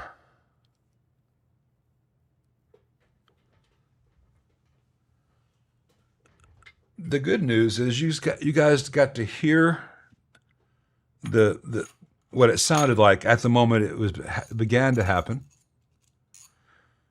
And you guys got to see me pick the amp up, and before I even opened it up, I was like, something's burnt. I knew I was going to find at least one toasted thing, and I found that choke resistor. I thought, okay, choke resistor. I didn't see the cap yet because I was trying to do the live stream as opposed to just doing the app. Usually I see stuff really fast, but I have so many stuff to go. Hey there. Speaking of Steve, here he is. Thank you very much, Steve. That's very kind of you. I'm sorry I killed your amp, man. I fixed it, I promise. The good news is 12AT7s aren't expensive. I can get a much higher quality Joint Army Navy for about $35. That's an old 70s Philips typically. I've got tons of 22 microfarad 63 volt caps, which are higher quality. I've got 2.2K resistors. That's not a problem. Pulling the board on this thing again is not a problem. So he's going to get upgrade on the choke resistor. I'll be able to clean at least the majority of that carbon scoring off the board, and it'll be as if nothing ever happened. And you guys got to see a live real-time failure, which is not something that I guess I could engineer it, but I prefer not to, because I got a whole nose. You guys aren't getting the smell-o-vision. Whew, I got a whole head full of yuck. All right, let's see. Got a Desert Island 20-ish watt combo amp. Well, you are describing the AC15 and the Deluxe Reverb, and if you fudge the numbers, you're describing the Princeton Reverb, though that one had uncharacteristic issues right now. Those are the three, and if you want something a little bit more, you might have a hard time choosing between the Marshall 1974X, which is the 18-watt treble middle bass, versus the AC15. One's called 15, one's called 18. They're both equivalent wattage. You're not going to hear a huge difference between those and the 22-watt Deluxe Reverb. All three of those. And, I'd include a 5E3 Deluxe in there as well as Desert Island, if you don't need reverb or tremolo.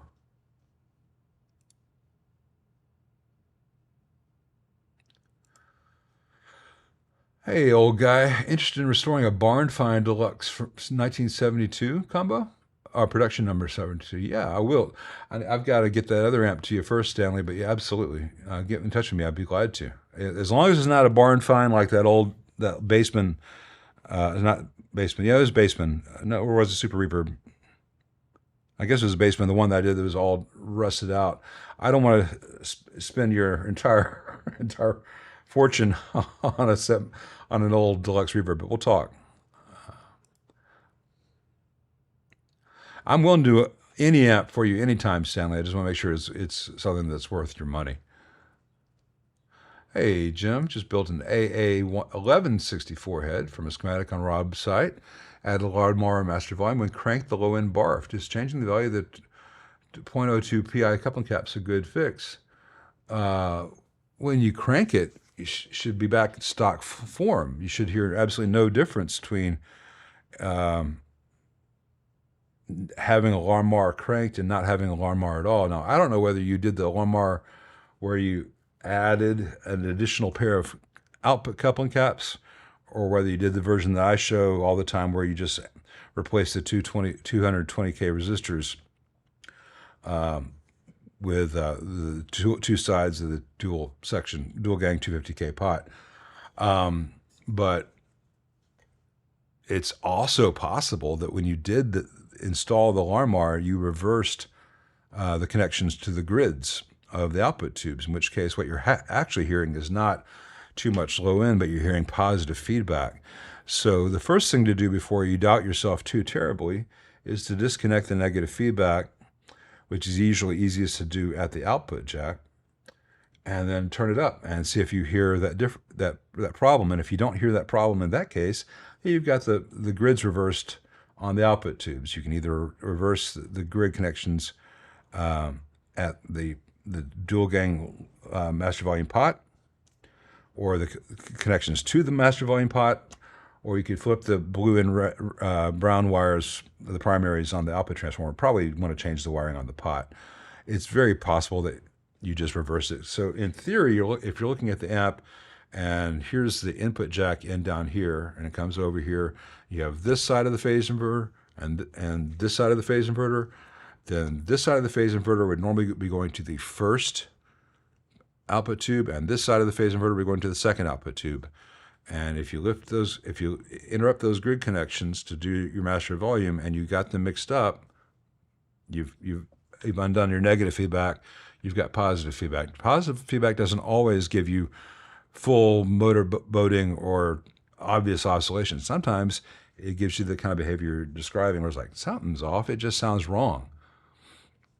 That was a really long-winded way of saying double check your work, triple check your work.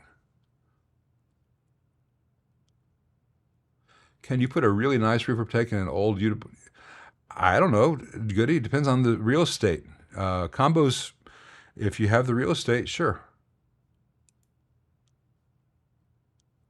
So amps are like drums, loud, and you can find a suitable practice space where they can be played at volume.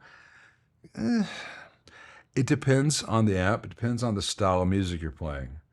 If I were wanting to just practice general guitar or jazz or very clean things, I could have that Princeton on 2 and be fine all day long. If I was playing deathcore, maybe I'd be able to do okay with the Princeton with a suitable distortion pedal in front of it, but probably wouldn't be that happy.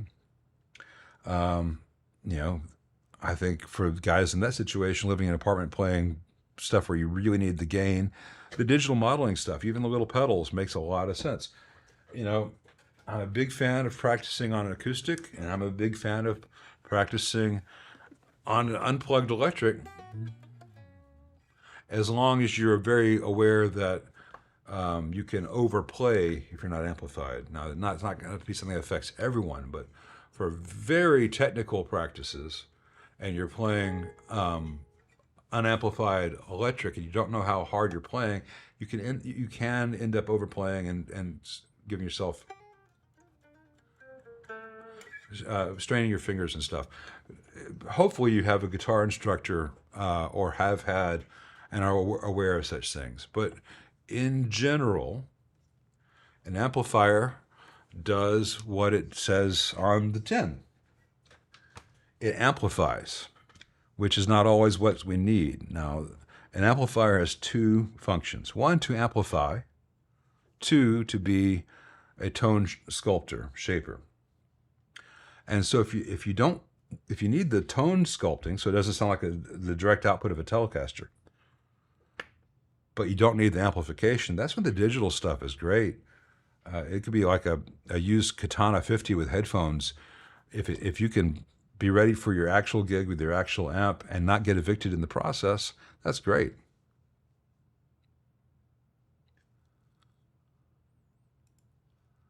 But if I have a Princeton reverb, a deluxe reverb, a AC15, I can just keep the volume low, still hear very nicely, and have a sense of the correlation between what I play and what I'm hearing, so I'm not going to tend to overplay, if that makes sense.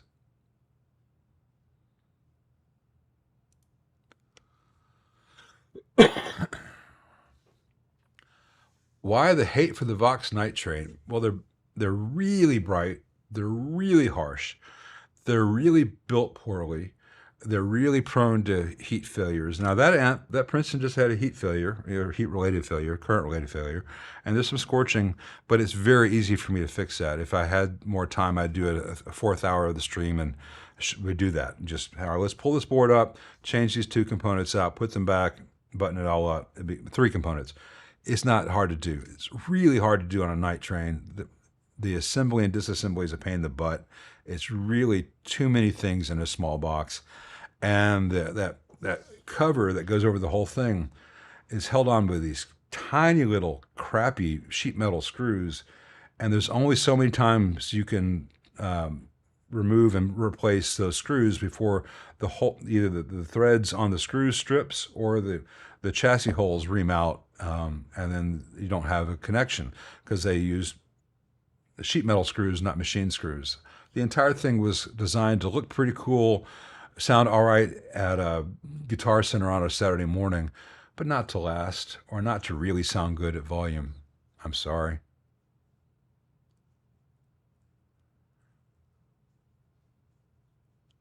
Hey, Alan from Berlin. Thanks for joining us. Just returned from a concert in Lavere near Bergamo in northern Italy. I hope things cooled off a bit for me. They're much better now. Lavere was in the mid 30s, but Berlin is now 14. Yay! At first I thought cold, but I'm like, okay, metric. They're all drug dealers, and I've got to convert the numbers. I'm glad you could join us, Alan. Now, Alan may not be aware of this, but the rest of you are. I just got a snoot full of exploded capacitor, and I want to wash out my everything. So we're going to go to the next intermission a little bit early, and I'll make it up to you guys on the last one. But I've got to. I mean, I feel like I'm just tasting it. I'm going to go brush my teeth or something because this is. Ugh. Brad knows. Brad knows. I'll see you guys in 7 minutes.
All right, some mouthwash. Now I taste minty yuck.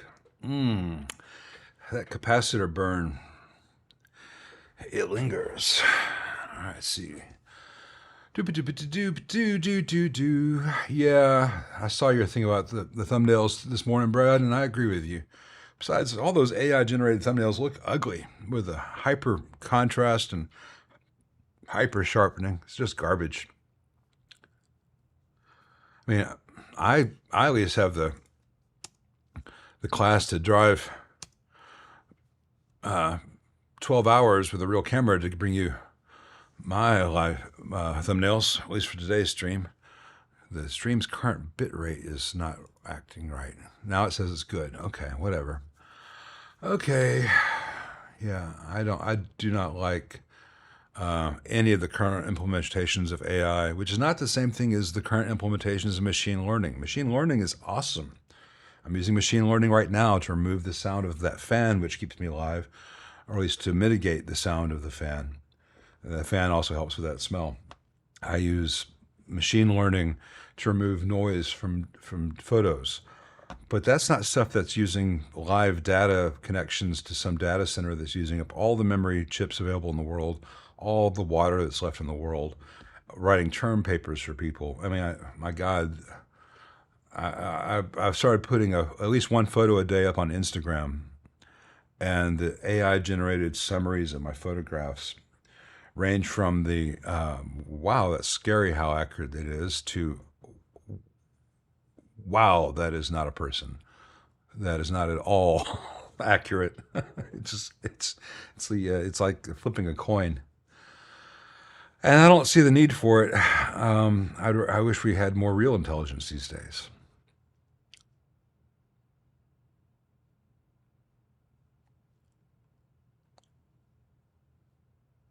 Ooh, that's good. That's good, Nola Rocks. Plagiarism.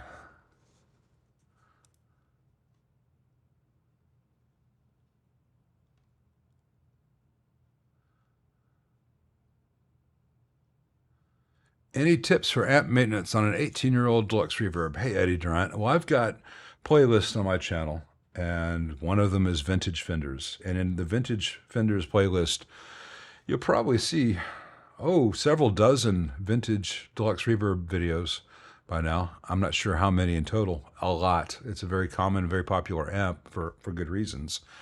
At 18 years, if it has not had service in that time, you need new electrolytic caps. Whether they've failed yet or not, you need them. And if it has not had a 3-conductor power cable, it must have that for safety. Beyond that, there's some DC leakage issues that can happen on the old fiber boards as they get full of contaminants. I showed that in those videos. And over time, the old fiber board warps and puts a lot of strain on the horizontal solder joints. I show that in those videos. So I've got dozens, maybe over 100 videos showing those tips for old Deluxe Reverbs. I'll point you to those rather than take up all the time on the stream going over all that same stuff. But it is there waiting for you. Thank you, Goody. I appreciate that. It's very kind of you, man. Am I generally not a fan of 3+ channel amps with a bunch of whiz-bang gadgets? Seems like most of the metal amps fall in this category, and I don't think I've heard good things about their build quality. Hey, Flesh, which is a weird thing to say, but I think we're all among fleshy friends here. It depends on how well it's done. Some of the Suhr stuff is fantastic. Some of the Bogner stuff is really quite good. The H&K stuff is absolute shit. The Marshall stuff with are you on the red channel or the green channel or orange channel, not very good, but not prone to catching on fire. Ignore the simple Deluxe Princeton Reverb that caught on fire. That's a wholly separate issue, and the fire was contained. But like the JVM series, the Fortune H, has all the little push buttons, and every time you push one of those buttons, it flexes the little what's the word I'm looking for? Split shaft standoffs that hold the PCB, and over time the PCB comes loose. And over time, each one of those little pots and push buttons needs to be gets dirt in it, and over time it needs quite a bit of maintenance. And none of the channels sound phenomenal to my ears, but it could be worse. It could be a triple lead, triple rec lead with you flip the switch, it goes between orange and green, and the switch between orange and red, and all these things are.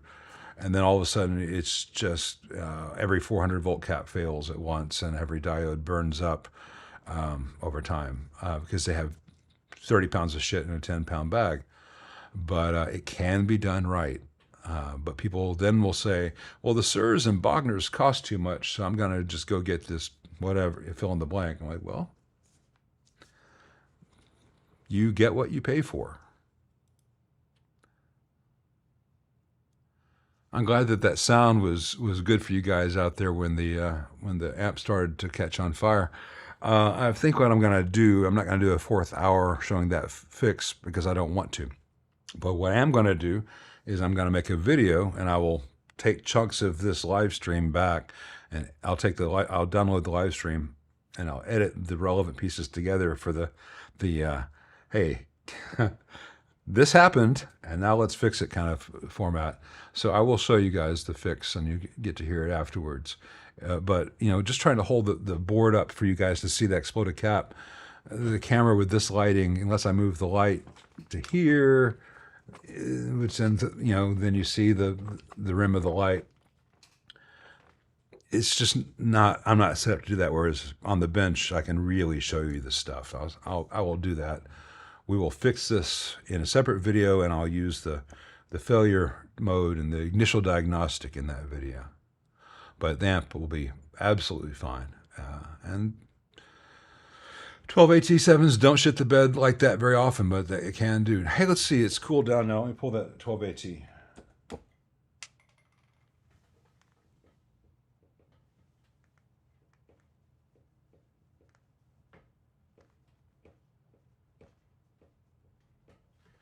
It doesn't want to come out of the socket. I bet it's a Russian.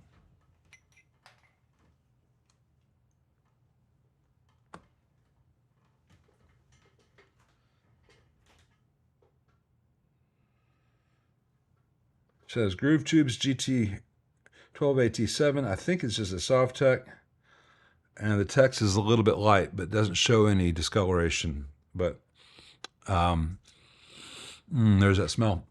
I don't know that this tube is bad, but I really strongly suspect this tube is bad, and it is not going back in the amp. Because if I'm right that it's bad, it'll just potentially burn up everything I put in once I fire it up. So I'm not going to take that chance with my owner's investment. In the trash it goes. I'll fire it up with a known good 12AT7, and then I'll order him his own for it to go home with.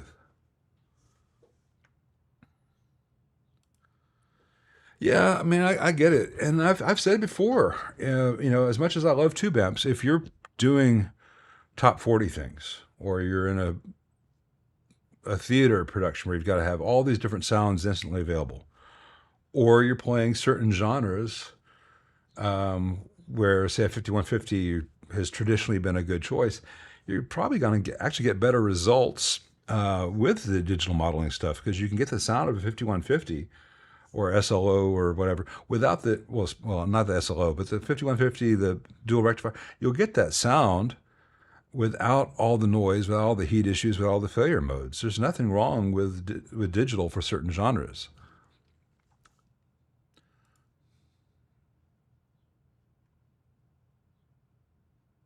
Man, I wish I'd seen this earlier. I could have made some money out of this. I could have gamed the system. Works for the administration. It could work for me. I've never had a small box on my bench, Bill. No. I've had several runts. I've had a couple of brown eyes. One or two others, I don't remember. Pink Taco Sister, Small Brenda box, whatever. I don't know. I love Dave. I love his amps. I hate his amp model names. I don't think I've had a small box on the bench, though. I imagine it's built just the same as the others, so good.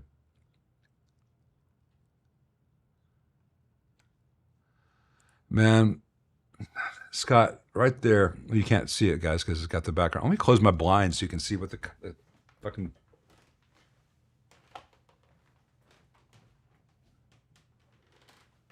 Sorry. Now you can see what you're all saying to each other without having that glare. Sorry about that. Whenever I talk about, Nick, you'll say, how's your day going? What you been working on? And I'll start to tell her, and she just Back to the Future references me. All she knows is gigawatts and flux capacitor. Smells like victory. Hey there, Ted, with a good guess. The dropper failed, but the question is always what caused it to draw too much current, and we know that it was the 12AT7. Something bad happened to that 12AT7 for it to take out the cathode stuff. Seppo says, with my Mojo AA1164 with Verb Hum, I suspect V2 because I swapped V3 with V4 and no change.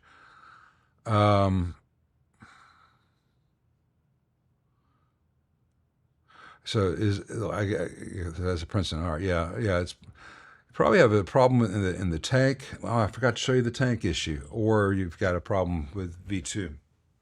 V2 is what went on this Princeton. V2 is not always reliable, and hum is better than burn. All right, on reverb tanks, and this is the Ruby version of the standard Fender tank. All right. They have these little pads. Here at the output side, you can see that little solder blob right here. That means that this track ground is connected to the chassis. And here at the input side, you can just make out that you can see one solder blob right there, but here there's not one. Here there are two. The one which is missing here, that's on a little gap in the trace, and they design it so that the same board can be used for different grounding configurations of reverb tanks, because some reverb tanks need both of them grounded, some of them need both of them floating, some of them need one floating and one connected. In this case, the input has a floating ground, and the output is grounded. If I were to put some solder here, and I could, and ground this as well, then we'd have a ground loop. There'd be the ground from the amp chassis through the cables to this and back. And by lifting the ground on this track, it breaks the loop. You still have ground through the cables and all that, but there's not a ground loop. And that's a very important thing. So sometimes the tank manufacturers will mess up, and you'll have an amp which has blobs at both ends, and then you'll have a humming reverb tank, and you just remove the solder from one of those blobs that I just showed you. That doesn't happen very often, but I have had it happen. And it's nice whether you do that rather than get another $30, $40 tank.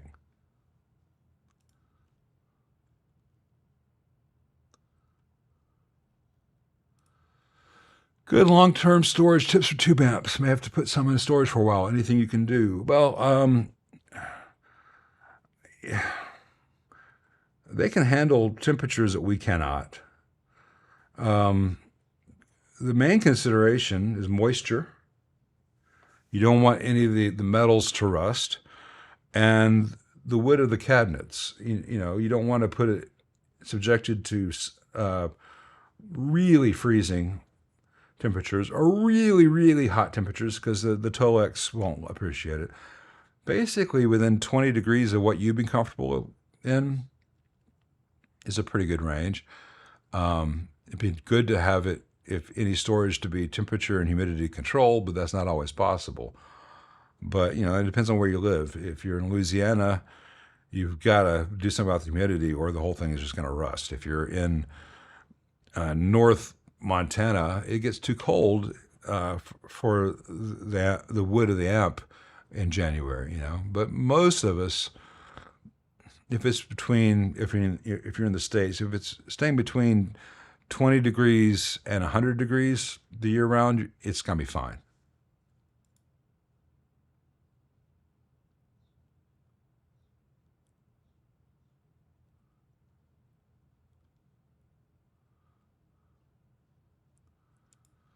Use control plus mouse wheel to zoom. Well, thanks. Yeah, I get spoiled because usually I have all those schematics in PDF and I can just scroll with my mouse wheel.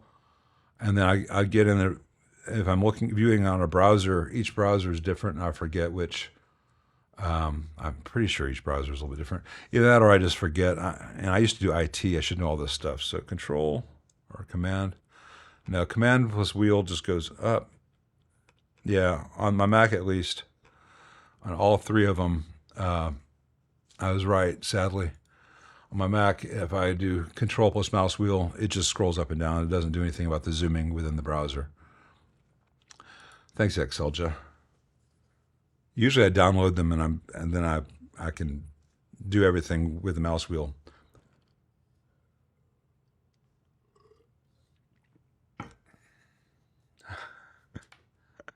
You know it, Brad. Hey, Brad. Here's the thing, though. Should I wait till we know where the odds are, and then I can influence the results?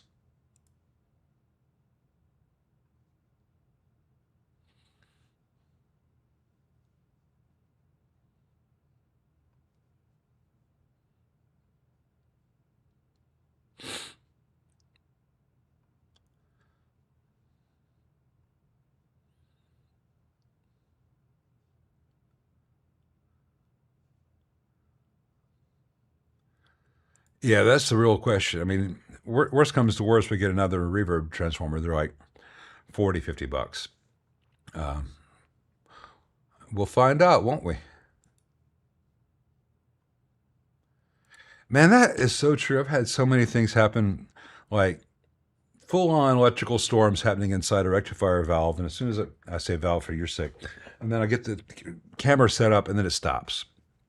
I'm like, well, do I just film it, hoping it happens again in the next 45 minutes, or you know what I'm talking about.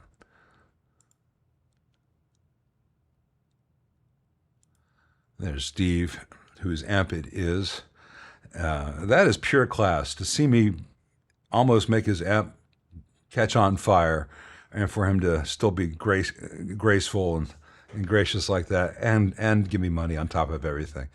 We need more Steves in the world.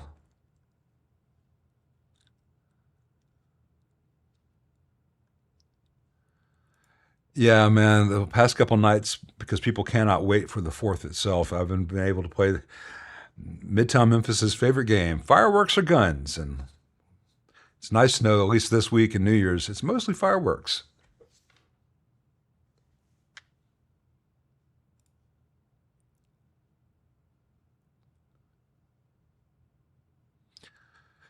Hey, Craig R. Dog Robbins. If I wanted to run my early to mid 60s Fender amps to a Variac, what's the best voltage setting? About 114. Now remember that the Variac does not give you a constant 114 no matter what's coming out of the wall. It's if you set your Variac to 114 and you have 120 volts coming out of the wall, and then the wall voltage changes, you will have roughly 6 volts fewer than the wall voltage. But if the wall voltage climbs to 127, you won't be at 114. You're going to be at 120, 121 volts. Same for those with a brown box. It does not give you an absolute. It gives you in relation to the nominal norms. So if you have your brown box set to 6 volts and the wall voltage is 120, you're going to have 114 volts to your amp. But if the wall voltage goes up to 122, you're going to be at 116. If the wall voltage goes down to 115, you're going to be at 109. So bear that in mind. Unless you're using a voltage regulator, which is not the same thing as a transformer, which just gives you an offset, you're going to have inconsistent levels. So I often tell people with old Fenders who want to run it lower, 114, because that way if it drops down to 110 or it goes up to 117, you're going to be in a range where the heaters are happy, and if you set the bias to like 55% when it's at 115, 114, you're still going to be in a very good, safe range throughout the normal ranges of the voltage as it fluctuates fairly normally. Like right now, 4th of July, Memphis, Tennessee, it's 93 degrees outside. The wall voltage is alternating to 113 and 114. It's because everyone's air conditioner is on. And tonight, about 9 o'clock, as a lot of the air conditioners cut off, or at least start to cycle less, it may go back up to 120. Sometimes, if the power supply has been turned up by the utility company to offset everyone demanding AC, at a certain time of night, the wall voltage goes up to 127, 128. It's fun. And I do have everything of value in the office being run off a Monster Power Supply 2600, which I'm almost embarrassed to own because I don't believe in the Monster cables and all that, but it's a good product. And if the wall voltage goes over 127, it shuts everything off until the wall voltage goes back below 127. It doesn't happen very often, but it's nice to know that it does happen. And Ethos' suggestion of 117 is not wrong. I just find 114 to give you more leeway.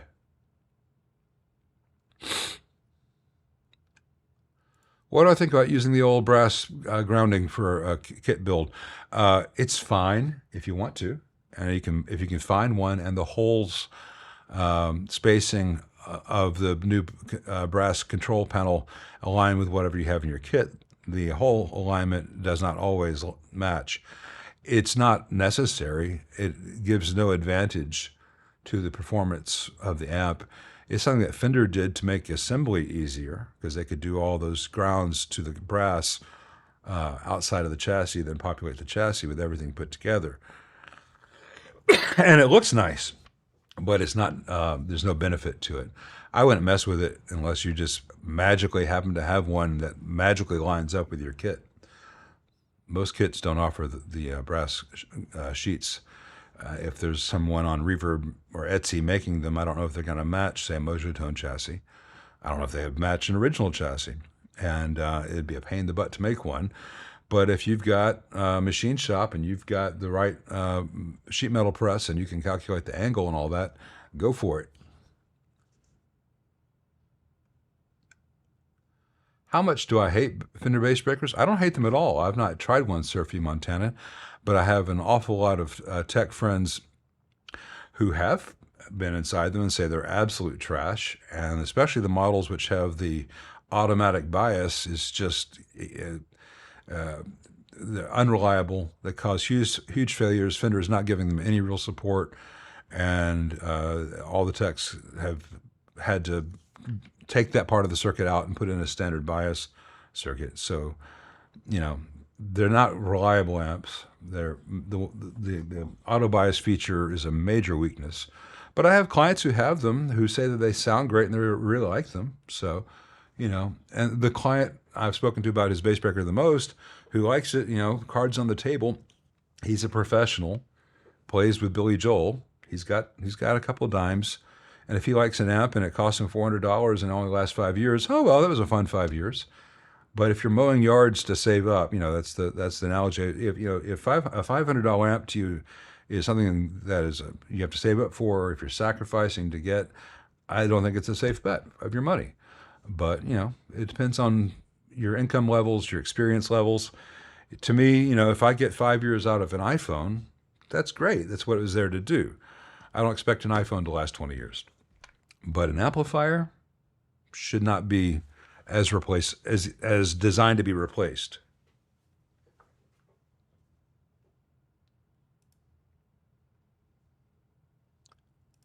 Hey, Jim. I think you're talking about on a Bassman, with Bassman. Interesting. You're actually going in the wrong direction here. The Bassman typically has a 500 picofarad input coupling cap versus the 1,000 picofarad, 1 nanofarad, 0.001 microfarad coupling cap on the input of a Deluxe. The Deluxe, in theory, has more low end at that stage of the phase inverter than the Bassman, but the Bassman shaves off the low end by only having 22 nanofarad output coupling caps versus the 100 nanofarad that the Deluxe has. What I have found to be the case is that the 500 picofarad input coupling cap on a Bassman is too small because it is a very high impedance node and there's not enough capacitance And as a result, that input of the phase inverter in a basement with a 500 picofarad is very much an antenna for any noise in the environment, and the amp can often hum with that cap. And most basemen that come in, I change that out for a 1,000 nanofarad, 1,000 picofarad, 1 nanofarad, 0.001 microfarad cap, because I'm not really increasing the bass response noticeably, because they already have in a basement, they're always shelving the output quite a bit. But you don't have as much hum from having very low capacitance at a very high impedance node. That's real in the weeds kind of stuff. But that's I don't think that your excess low end is coming from having a 500 picofarad cap there, unless you got a 10 nanofarad there, in which case going to a 1 nanofarad would be helpful. Yeah, Alan, I know how it works. I really do, because we were in Vienna and Paris and London, where I had to make the adjustment in my head to say, oh, it's only gonna be 29 today. Oh wait, that's nice. Oh wait, that's hot. Or I think it was like 22 degrees in London, and everyone was saying how hot it was at the time, and we're like, oh my God, this feels so good.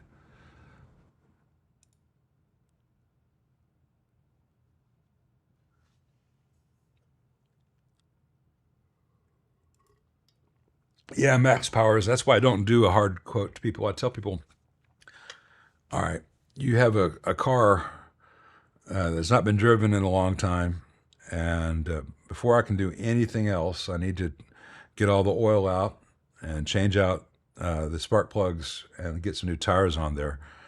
And then we'll see how the carburetor is running. You do it in layers. The thing cannot possibly work until I do X, Y, and Z, at which point we'll check Z, P, and Q. Like that 76 Super Reverb. I told the owner, let me do a full recap on it and decrease the input coupling cap on the phase inverter and see where we're at, because at that point I may need to get a whole bunch of old dirty wax off the board before we can have a quiet amp, but maybe not. And if not, then we could use some of that time to despaghettify it, or we could use some of that time to remove the stupid push-pull circuit and give you a standard reverb unit. But let's not choose to spend that extra money until we know where we're at after it has a new power cable and electrolytics. So I don't ever give a hard and fast quote. I say, to find out what it needs this, and at that point we'll know whether it needs anything else. And fortunately, most people are sane enough for that to make sense to them, and we get along just fine. And I explained that to people before I agree to take an amp in. If they don't like that, that's fine. Go find someone else. But I'm not going to be committed to, it's going to be 2.5 hours, because after 2.5 hours, I may be like, all right, that problem's solved. And now I can tell that you've got an arcing output transformer. Doesn't happen very often, but it happens just often enough to make a hard, fast quote a stupid thing for me to do.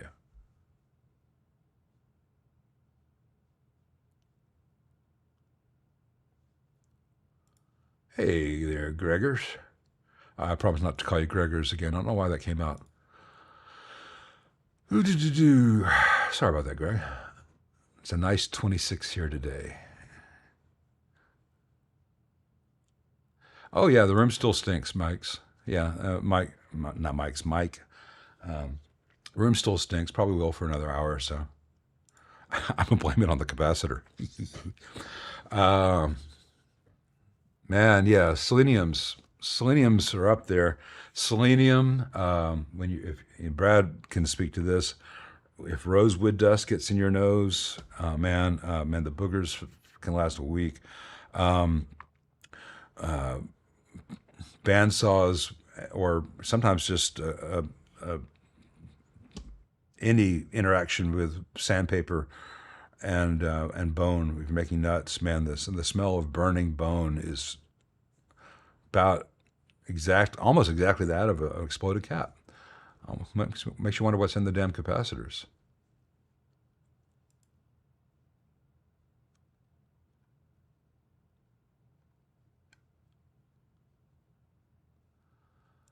I much prefer just dab a WD-40 behind each ear. I'm ready to go out on the town.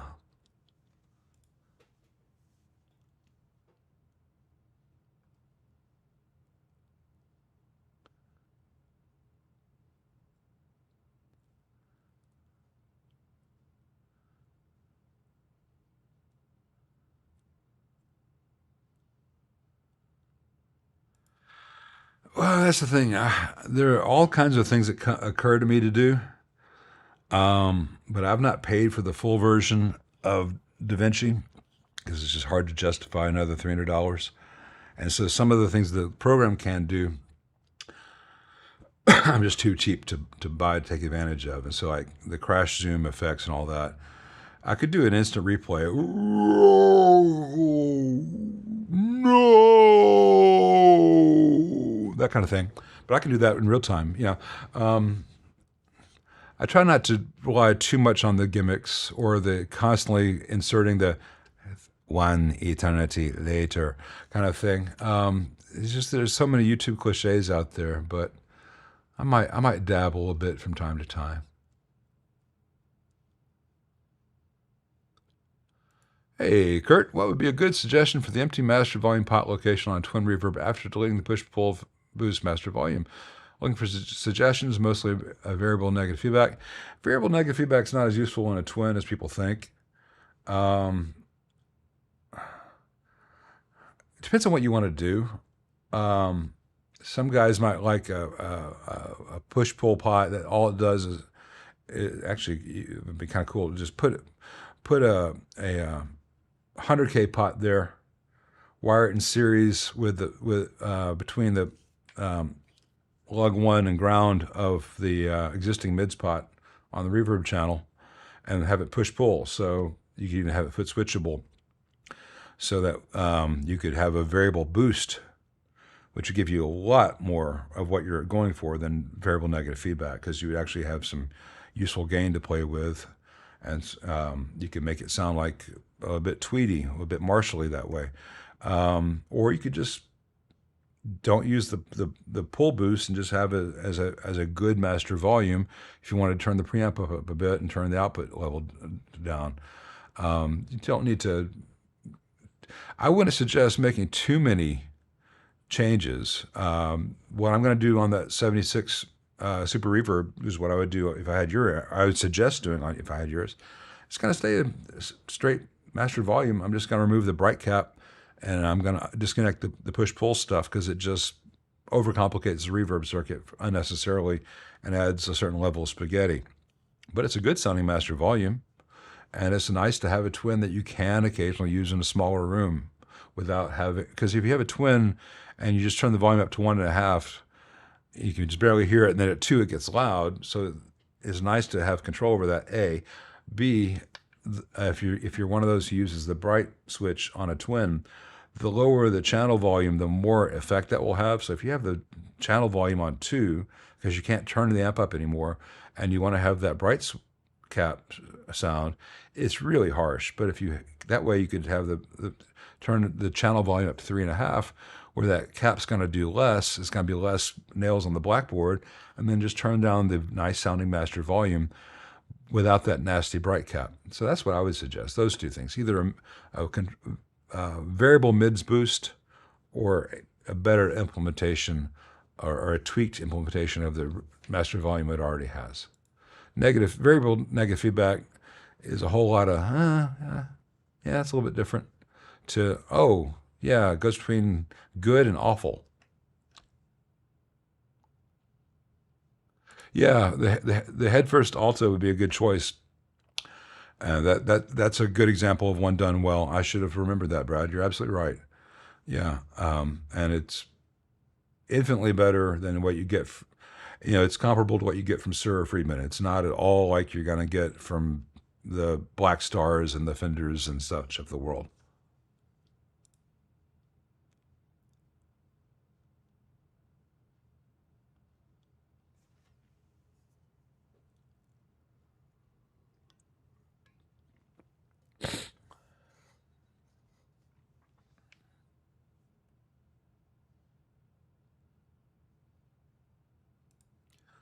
Hey, Sean Weatherford. Well, yeah, no AT7 does well with the 820 ohm or the 470 or the 640. I change all those out for a 2.2K bypass with a 2.2 nanofarad cap because the unbypassed value resistor is too much to ask of any 12AT7. CBS's engineers just got that wrong.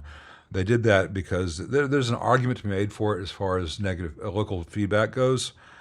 But in terms of this actual sound of the reverb and what people want, and also the sound of the amp working or not, it's a dumb. The unbypassed small value cap was dumb. So that 76 super reverb is got to go home with a 67 style cathode bypass cap and resistor, the 2.2 with a 22 bypassing it. And normally, I've not had any problems with the JAN 12AT7s working fine in a 65 reissue. That's the most dramatic 12AT7 failure I've ever encountered. I've had a lot of them that was vacuum, had a lot of them go noisy, but I've never had a 12AT7 take out anything else like that before. I've had two reverb transformers that have gone bad, but they'll just burn the 1K dropping resistor. They won't burn the cathode stuff. So I think most likely that transformer is okay.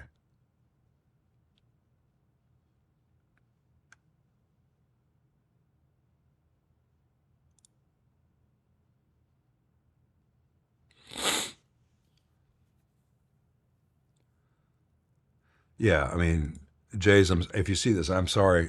It's hard to remember everything that you need to remember when you're doing these things. I'm sure you can relate. Yeah, I entirely endorse Jays' amps, especially if you're playing towards the harder rock side of things and need that versatility. And when they were still in production, I also would have pointed you to George at Metropolis, but he sadly has stopped. Hey, Duraya. Is it Duraya or Durya?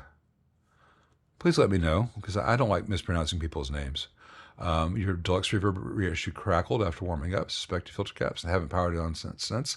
Discovered and tightened loose pots, jacks. Any danger of a test drive? No, turn it on. Or should I confirm the health of filter caps? Thank you very much. If you had loose hardware on a deluxe reverb reissue, those are grounds. And if you were having crackling, it makes sense that you had loose pots and jacks. But the thing is, if you've got bad filter caps, it's I won't say it's zero because a cap just exploded on us here on the stream, but it's unlikely that you power it up and it's going to explode. If you power it up and it still crackles, sure, power it off again and then check out the caps. But if you power it on again, it may not crackle. I will say this, that some amount of crackling can just be a tube. It doesn't mean anything's wrong with the amp. But in any deluxe reverb or similar Princeton amp, if the hardware is loose, all bets are off about how it's going to behave until that's solved. Too much of that stuff really matters. And it's not always because there's a connection to actual signal ground being made. Sometimes it's just a shielding function. All the stuff matters. Good to see you here. Please let me know how I should pronounce your name, because I'd like to get that right. I don't know if it's Duraya.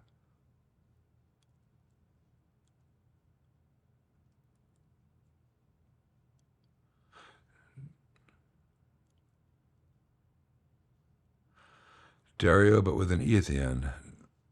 Okay.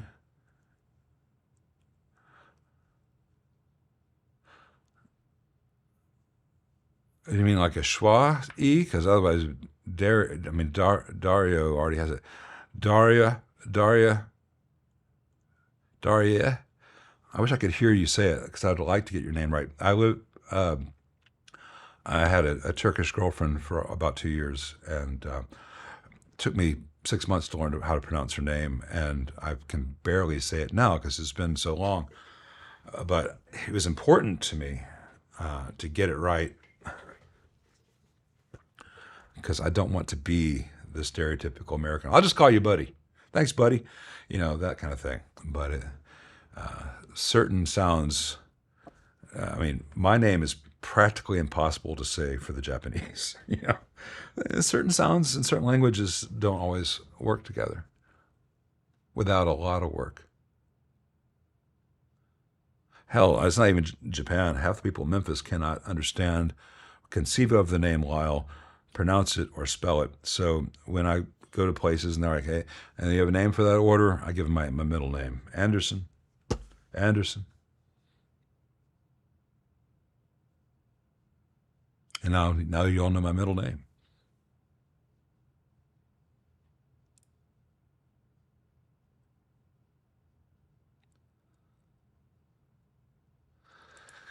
Yeah, well, it's Zoom and it's just in a large screen. I do that all the time. I've got all this stuff done that way, Colby, so that I can see all the comments and read it without getting closer.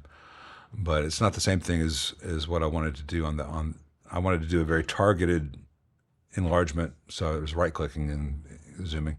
Anyway, best 20 watt amp head for 90s rock, Foos, Pearl Jam, rock, etc.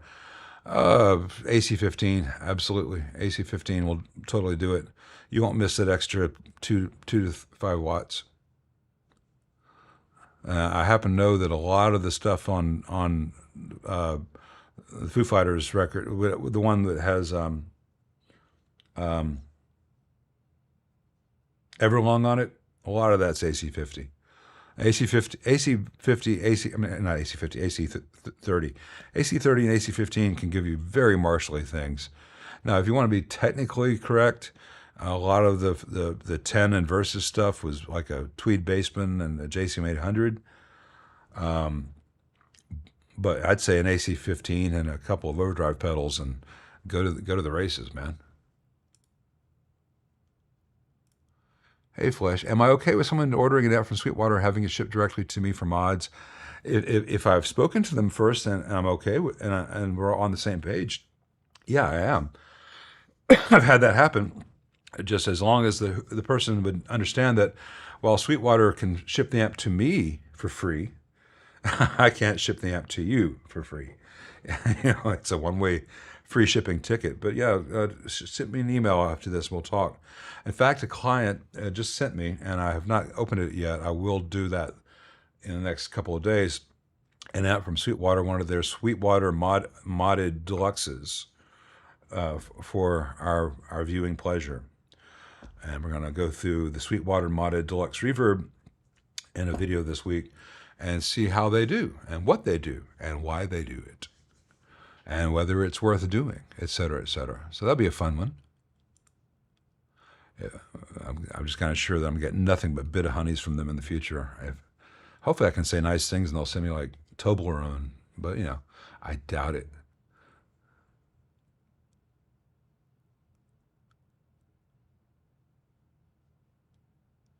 Yeah, I mean, I've got all that stuff down, but I didn't want to just do the browser zoom for larger text. I wanted to scale up the PDF being displayed, and it wasn't giving me the little. Sometimes most of the time when I have a PDF, it'll have a little overlay where I have separate controls for the PDF. For whatever reason, it wasn't giving me that way. Best way to clean Tolex: foam, glass spray, or convertible cleaner, YouTubers say. Just soapy water. Never use Windex or any other glass cleaner that uses ammonia. It will, over time, nuke the plastics of in Tolex. And don't use Armor All because it will also make it gummy. The best thing to use, the first thing to use would just be warm water and not too much of it. Second thing would be warm soapy water, and by soap you can just use Dawn dish detergent or similar, just a small amount. If he needs more than that, go to an automotive store, and look at the Meguiar's and Mother's products for vinyl, because they have vinyl cleaning products. And the reason I send you to the warm water or the warm soapy water first is because the Mother's and Meguiar stuff is great. It's really expensive. It smells to high heaven. It's not good for us. You got to use gloves, but it really does a good job. But I didn't have time to do a video on it because I was busy that week. But I cleaned the hell out of a '67 Princeton, and its Tolex was all dirt, and the dirt was embedded down in every crevice, and it had paint splatter, and that all came up with warm soapy water, a soft washcloth, and a soft bristle toothbrush, and a little bit of time.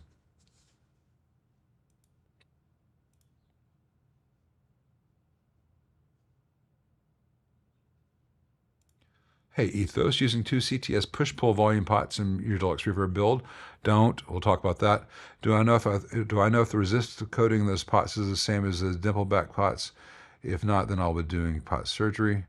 The resistive coating, you mean the coating on the pot shell, or do I mean the track? It doesn't matter. The CTS push-pull pots suck. Don't use them. The taper is terrible. Just overpriced garbage. Burns has got some push-pull pots with 3/8" bushings, which are much better if you must use a push-pull pot. I try not to use push-pull pots, especially for anything where the direct audio is going through them, because the taper is never as nice. I find that you can have a good pot or you could have a good switch. It's really rare to have something which has both in a good form. Now, you'll see that I have used occasional push-pull pot on amps on the channel because sometimes it's an unavoidable necessity. But look for the Burns push-pulls with the 3/8" bushings. You can get them at C Distribution, which is Amp Parts Direct for most of you. Much better than and much less expensive than the CTS ones.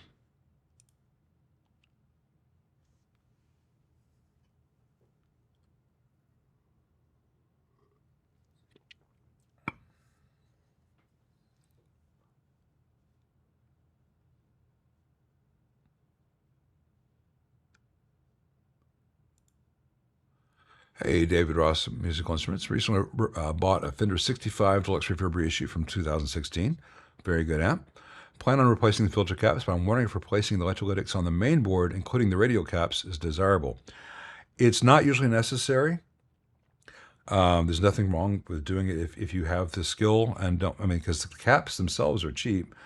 But it's the blue or gray higher voltage caps that tend to fail in the 65 series, any of the reissue Fenders. The 22 microfarads, the 40 microfarads, etc. Usually in the doghouse, though on the Princeton, for instance, they're all on the boards. Those are usually very low quality caps that fail. The axial and radial other electrolytics in the amps, the ones which are on the main board, tend to last decades and decades without problems. I've not had any failures with them. I can tell you that if you replace them all with Vishay axials and Nishikon radials, you will know that you have really high quality caps, or you can use Panasonic, whatever you want. But I've not found them to be a necessity. Just a second, I'm dropping tube shields. For instance, on this Princeton reissue, you can see that I changed out the large electrolytics for some MODs, and I kept all the stock small electrolytics, including the radials down here, that large radial here, and all the small axials. Now, this axial did explode, in fairness, but it exploded because this 12AT7 had a massive short. And any capacitor in that place would have failed. So I have not found it to be a necessity. Now, sometimes I will change them out because I want a different value. So I may say, I'm going to take out this 22 microfarad and I'm going to put in a 4.7 microfarad, so I'll get a little tighter low end. But that's not a reflection on the poor quality of the stock cap. That's just that I disagree with that value or would like to have a different value. So if you want the stock circuit behavior, you can keep all the other electrolytic stock, just change out the filters.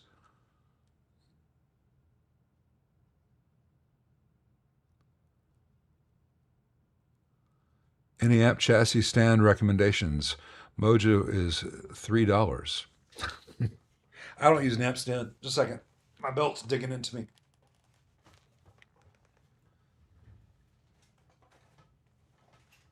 You might have seen my videos. I use shipping boxes from Tube Depot. Let me not dox myself on the internet. I use shipping boxes from Tube Depot. They're about 4x4, 5x5, something like that. And I can move them left to right, depending on the length of the chassis. Get edge of one cab chassis here, edge of this chassis here. Now I can't, tilt it at certain angles, whatever. But I don't really find that all that useful to tilt it at certain angles. I just stop. It's this one, okay. I just look down on it. I'm good at looking down at things. I keep telling myself that I'm going to go buy some a 6x6 or 5x5 wooden post, if I can find one that I can afford that's not pressure treated, and cut 2 identical blocks about this size, and then get some of that tool handle grip stuff and dip them each one in it so that they've got coating so they'll look pretty and they won't get splinters, and have something a little bit nicer looking, more pro than cardboard boxes. But those boxes, because of the dimensions, are sturdy enough to, I've put SVTs on them and it's not collapsed. So I have not spent the money for an amp cradle. If I had an amp cradle, because I work on so many different amps, I would constantly spend 15 minutes putting it into a different configuration. I would never get any work done. If I were building nothing but 5E3 clones, I would love to have an amp cradle that was set up for the 5E3 chassis. Yeah, I mean, offcuts, exactly, Brad. That's fine. I just need to find the time to do it and then remember to do it. But yeah, I was just going to get some 4x4, probably 6x6 chunks, about 8 inches long, a higher version of that. And I thought I'd get some of that tool dip stuff just so it's a bit rubberized, and make 4 or 5 of them. Or I could just get I've got some Minwax stained polyurethane stuff, just make them a little bit prettier. I just haven't done it. I'm still using white boxes because I order stuff from Tube Depot all the time. So I'm always being sent free amp cradles.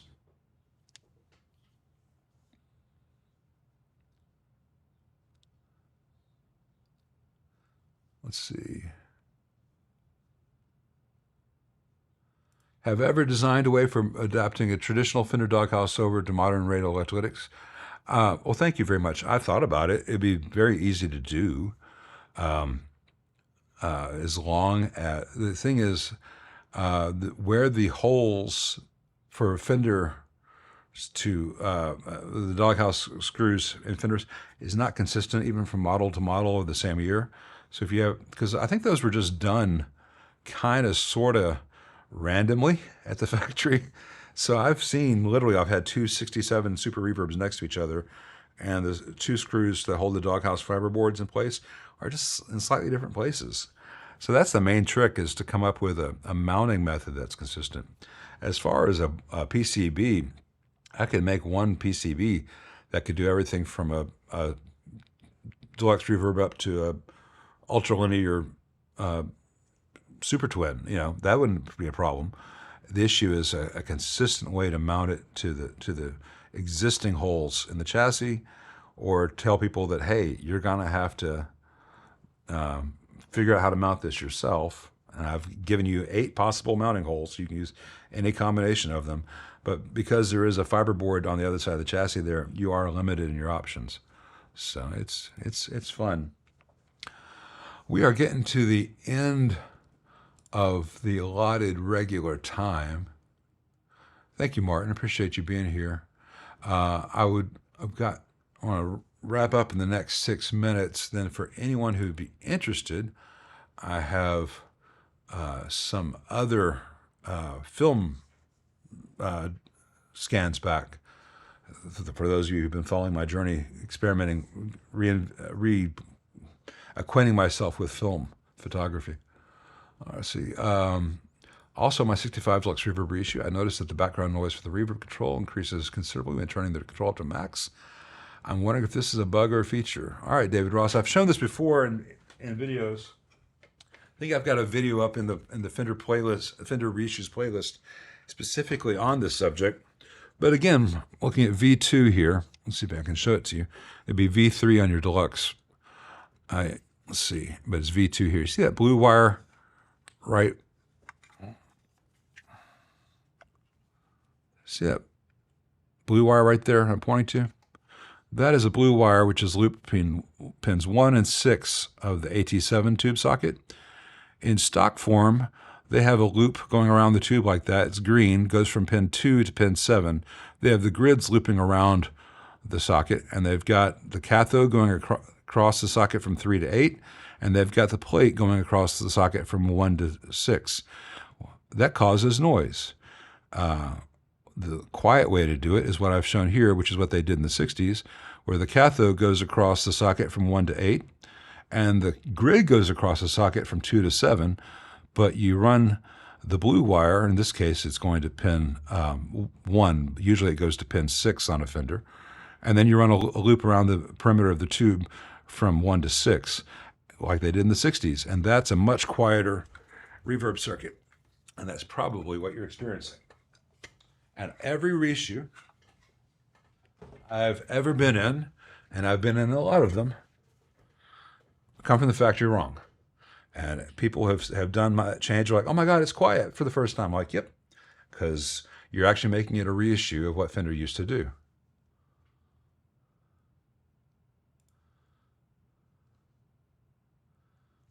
Let's see. Hey, Count LePew, got 2 calibrated tube testers. Sometimes one shows below minimum, the other shows okay. Trust the Maxi over because 150 volts is nothing. Some of those tubes aren't behaving at 150 the way they would at 400, et cetera, et cetera. So, yeah. I would just only trust the Maxi if it's been calibrated. Y'all talking about black walnut and rosewood.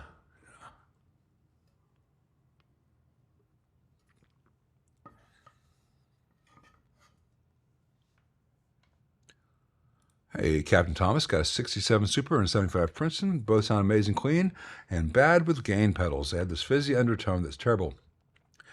Is this a speaker issue or something else? Thanks, man. I appreciate that. Well, it depends. I don't know what overtone you're using. Not overtone, but what gain pedals you're using.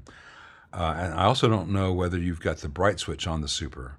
It's possible that both your amps have speakers which are not that happy, and the treble frequencies, the response when using a gain pedal is showing the weakness of the speakers. I would have to be there with you to help. There are a lot of things it could be. It could be bad tubes, but you may also just not like the way that those gain pedals pair with any Fender amp. Not all Fender amps and all gain pedals work well together. So if you could tell us what overdrives you're using, maybe we could help you out a bit more. Hey, To-Do Tube. 12X7s are my favorite, old and current ones.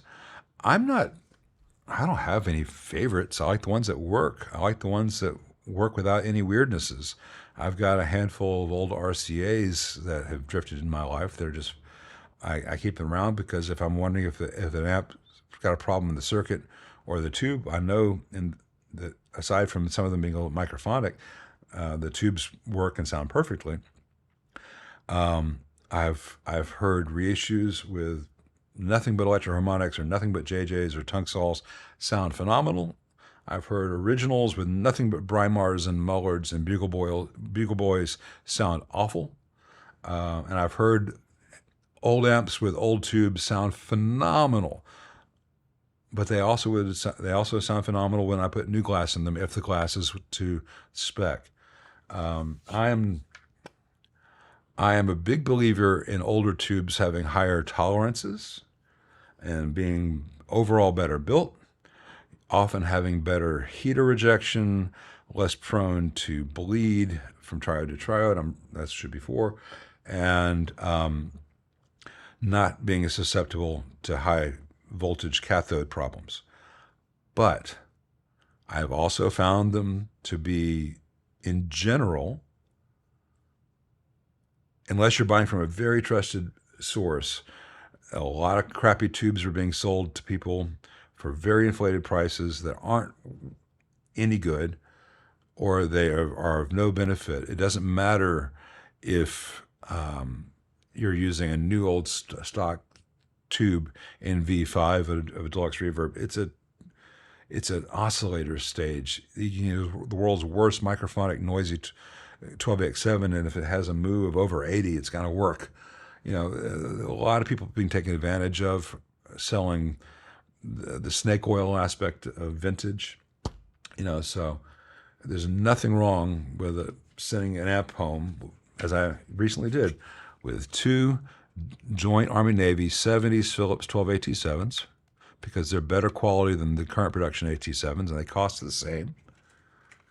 And Electro-Harmonix 7025, because it really sounds good, it's reliable, and it costs a lot less than taking your chances with some new old stock RCA or Sylvania or Philips, etc., that may or may not be any better than this, especially since you can't really have any expectation of a warranty on a 30-year-old new old stock tube.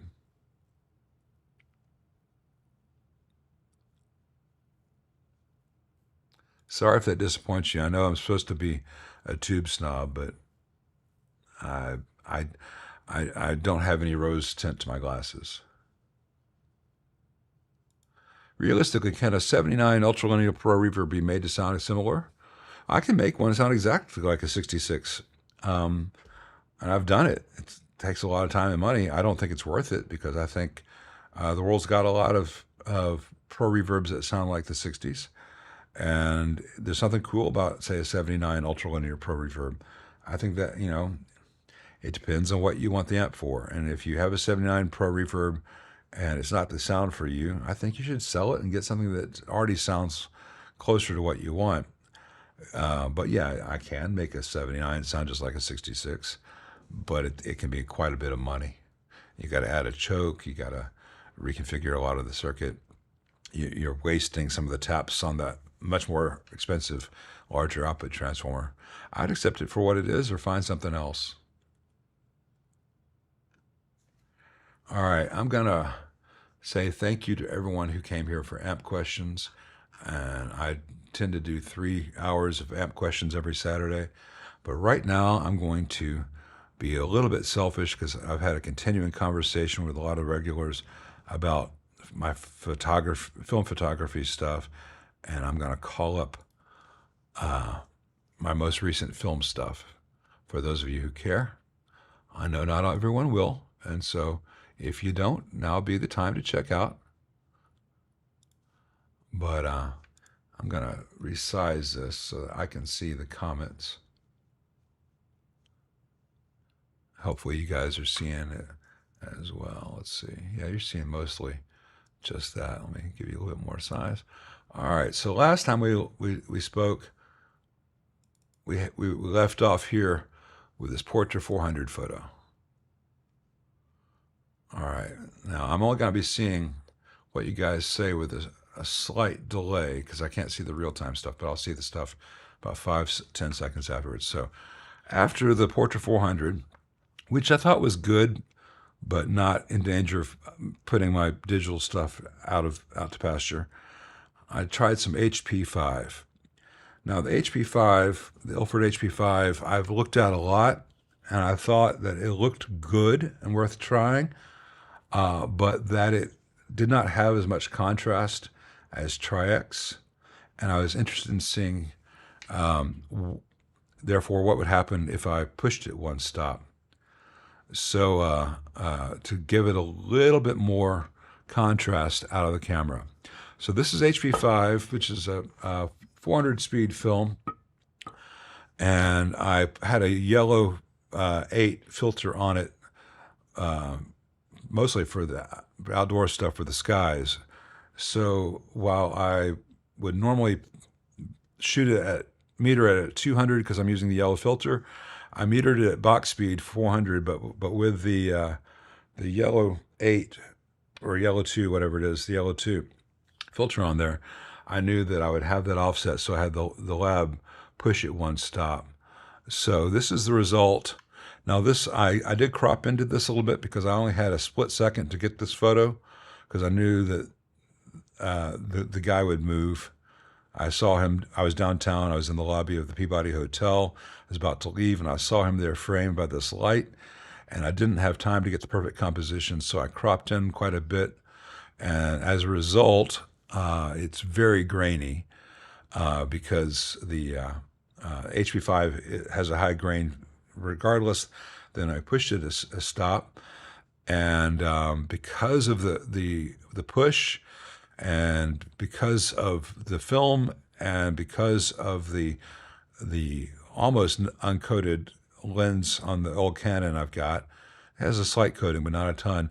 It definitely has that halation there around the windows. You can see the brights bleeding over the black, and I think it's overall a cool look. It's very much a vibe that we've been used. I guess we've just had so many Levi's ads using this aesthetic pushed down our throats that I find it a bit played out, but it's nice to know that I can achieve it.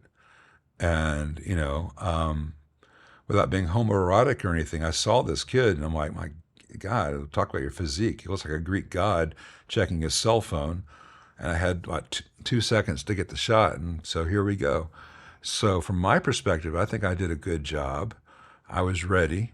And I saw it, and because he only held this pose for 2 seconds, and so I think I did my job there well. This is the old train station here, for any of you who have seen Mystery Train. It's been converted to a hotel since that film, but they still have the old benches here, and this was very low light in this hallway, and I wanted to just catch the vibe. And if this were digital, I would want this to be a little bit darker. But I tried 2 shots on this, one deliberately underexposed, and it just turned to mud. HP5 and Tri-X have a built-in contrast ratio in terms of if I were looking at it at as an adjustment curve. It's a very steep kind of thing, and so I just didn't have the lower. I think of it in terms of audio. I think of like the shadows being the lower mids. It just wasn't a lot to play around with without it disappearing. So this is what I was able to get, but I think it catches the mood kind of nice. This is inside the hotel, which is the former train station, and again, it's got that high contrast, high grain with the halation around all the lights. And it's not my favorite thing, honestly, but it's nice to know that I know how to do it, and I was expecting these to be the results I would get, and these are the results I got. Hey, Eddie, I have no auto mode on this camera. This is a 1960 Canon P with a Canon 50mm 1.8 Leica thread mount, also from 1960. Totally filmed, Joe. This is on Ilford HP5. The camera doesn't have a light meter. I use the light meter on the app on the phone. But, I have aperture. I have the ISO of the film, which was 400 in this case, though I was shooting it, and I was shooting it at 400 with a yellow filter. And I had it has shutter speeds, but it's in really big jumps compared to on the digital stuff. I have third stop adjustments on shutter speeds, but the shutter speeds of this old Canon goes on full stop. So I've got 1,000, I've got 500, 250, 125, 60, etc. I don't have any in between, so I've got to make creative decisions as to whether I want to be a little bit under or a little bit over at all times. This is the bar downstairs, also in the hotel. Same vibe, same lighting, but just the direction of the light and where the shadows are makes them come out very different. But I'm pleased with them. But again, the high contrast grainy thing, I'm not a big fan of. But I'm glad to know that I can do it. And again, this hotel downtown used to be the Memphis Central train station, It still is the Memphis train station. It's a tiny room up top, and then they have the Amtrak outside. But this whole thing used to be a train station, and now it's a hotel. But they kept all the signage. This one I don't like as well as the others, and I can't even put my finger on why. But I think it's just the midtones. I think it's just the balance of things. Maybe if I cropped in more. Yeah, I think overall I like Tri-X better than HP5. I've only shot one roll of the HP5. In other countries, the Tri-X costs more than the HP5. Here in Memphis, or at least in the United States, because I get most of the stuff from BH Photo, the Tri-X costs quite a bit less than the HP5. This is the last one of that series, and I think this one came out better. And again, it's just, if you're going to do the high contrast, this one doesn't have enough range. It's got too many upper, I think of them as upper mids. I've got, the stuff is not quite a highlight, but it's not a shadow. Whereas this, I've got a better balance. Now, this is a few shots from a roll of gold. The first roll of gold I shot, they all came out hideously, like 3 stops underexposed. Only 2 or 3 shots were even something I could look at on that roll. And I've had real questions about whether my camera shutter speeds were accurate. And so I sent these rolls off to Brooktree Film Labs, and they were really, really great to work with. I recommend them highly if you're in the States. Brooktree Film Labs, because I called them and I said, hey, I'm about to send you a bunch of rolls, 4 rolls of film. It's like $90. Hey, and I'm curious whether my old Canon shutter speeds are accurate. After you get them developed, before you scan them, could you call me and tell me what you're seeing, whether you need to make, how much adjustments you're making on the scanning, so I know whether my shutters are accurate. And they said that from what they could tell, my shutter was accurate to within 1/3 of a stop. And so I think that the first roll of gold that I shot was a defective roll, because they were just always bad. Everything on that roll. The second roll of gold, everything came out really well for gold. I just don't love gold.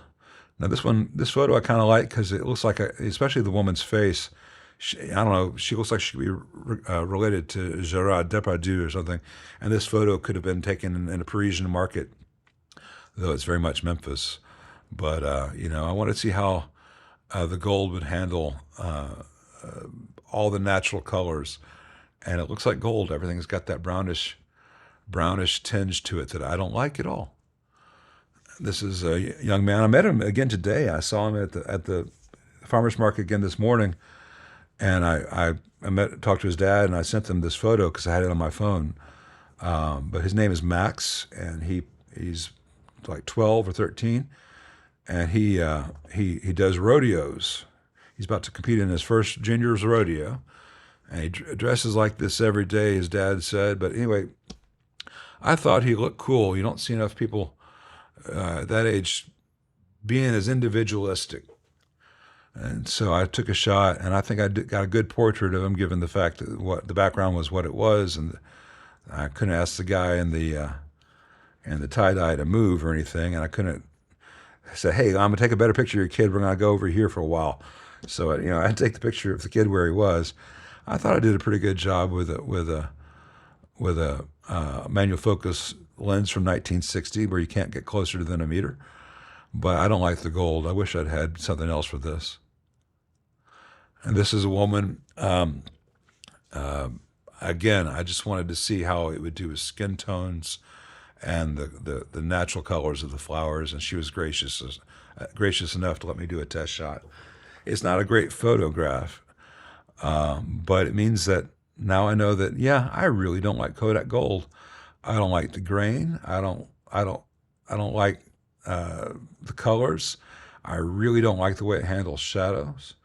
Yeah, this one I wasn't trying to do anything really compositionally. So she's centered, which I would almost never do. But if I had her to either side, they'd have more ugly car. Yeah, I don't like grain as much as other people do. I think I found that people younger than me really like grain because digital doesn't have it. I spent so much time when I was younger trying to afford low grain film and have better lighting so I'd have less grain, because grain just looks crappy to me. unless it's going for a specific effect like that young man on the HP5 stuff. I thought looked good, but gold, this bright 200 speed film and bright sun, it should have been less grainy than this, I would think. I can do a digital photograph that kills this, but it was, yeah, Alan, this was an overcast day. The world was my softbox. So I thought, if anything is going to be a good day for color photography, it'd be today. And this is as good as gold got. Here's one of the last ones on gold. This is Goner Records here. If any of you guys are into the punk scene, you may know about it. And again, bright, bright sun, bright, bright sky, everything exposed correctly. And it's just, that grain is overwhelming, and there's just a brown tinge to everything. Maybe if I was shooting medium format, I'd like gold better, but in 35, I find it kind of crappy. It's not Goner Records, man, it's Goner Records. Right next to the Goner Records, they were doing some concrete work. If I could get a picture of this young man, he obliged. It's not a great photo. I just don't like the way the shadows work in gold. Maybe I'm at fault, but I've taken pictures with other color film stocks, and I just don't like gold, so I'm not going to buy anymore. This is gold again, and for as expensive as it is, I could take 3,000 times a better photo of digital, and I can add grain to it, and almost no one would tell the difference, but I would have the creative control over whether I wanted it to be grainy or not. This is a building over on Lamar. I think I've shown this on the channel before a long time ago.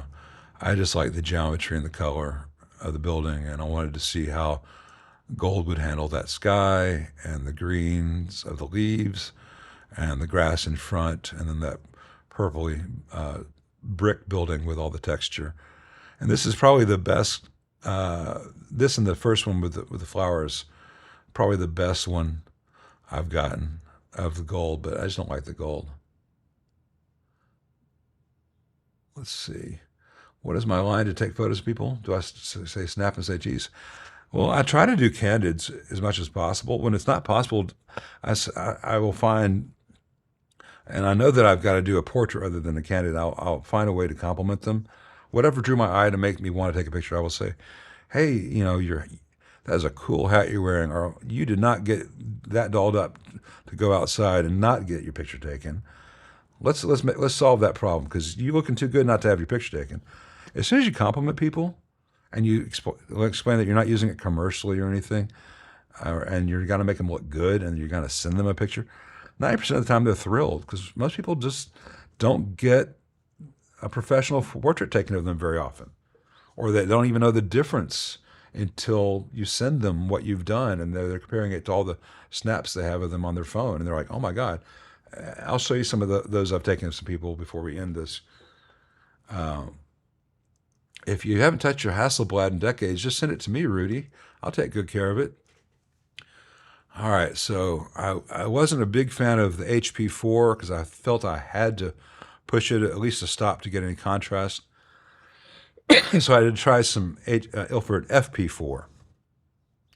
I think that's what I'm doing here. Let me just want to check. So I might be in the wrong. Yeah, I'm wrong. So we'll get to the FP4. I don't have much FP4. This is T-Max, which I love, T-Max 400. So far, this is my favorite black and white I've shot, though I've got some XP2 Ilford I'll be shooting soon. But so this, I love this, T-Max 4. It's got grain, but the grain isn't overwhelming. The detail is there. Let me zoom in a bit for you. This is it. This is the detail at 400%. That's really good for black and white. If I go to 100%,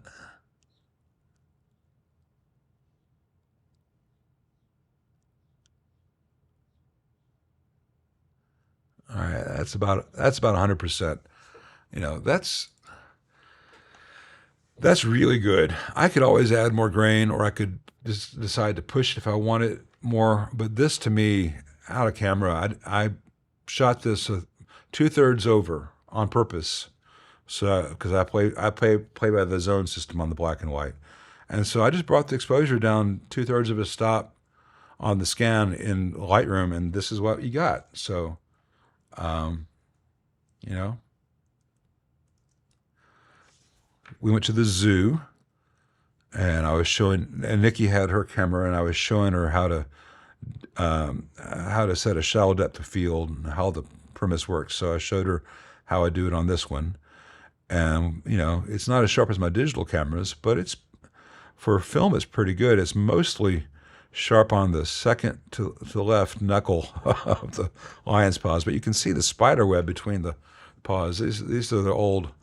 They had two limestone lions or marble lions at the old entrance to the zoo. They're still there. They're just not at the entrance anymore. So I was trying to see what I could do. Remember, this is a very old lens. It's not as sharp as my modern ones, but I like this image. This one I took of the Siamangs to see how well this film would handle very mixed lighting with shadows and brights, because the sun was very, very bright on the left third of this image and very, very dark towards the back where the waterfall was. And this one exceeds my wildest expectations. If I can pat myself on the back, this reminds me of photos I grew up seeing in National Geographic. It has the things that I like about Tri-X, but it doesn't have the blurry grain. I mean, let me go in 200%.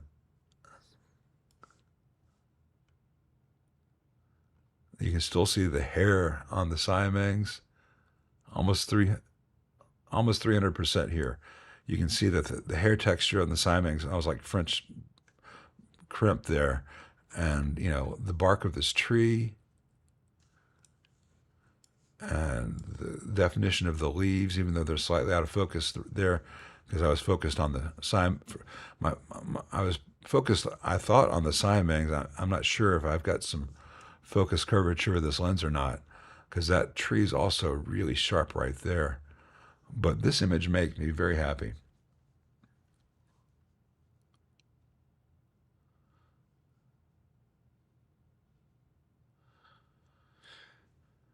You got a 9x6 manual focus rangefinder. Yeah, whew.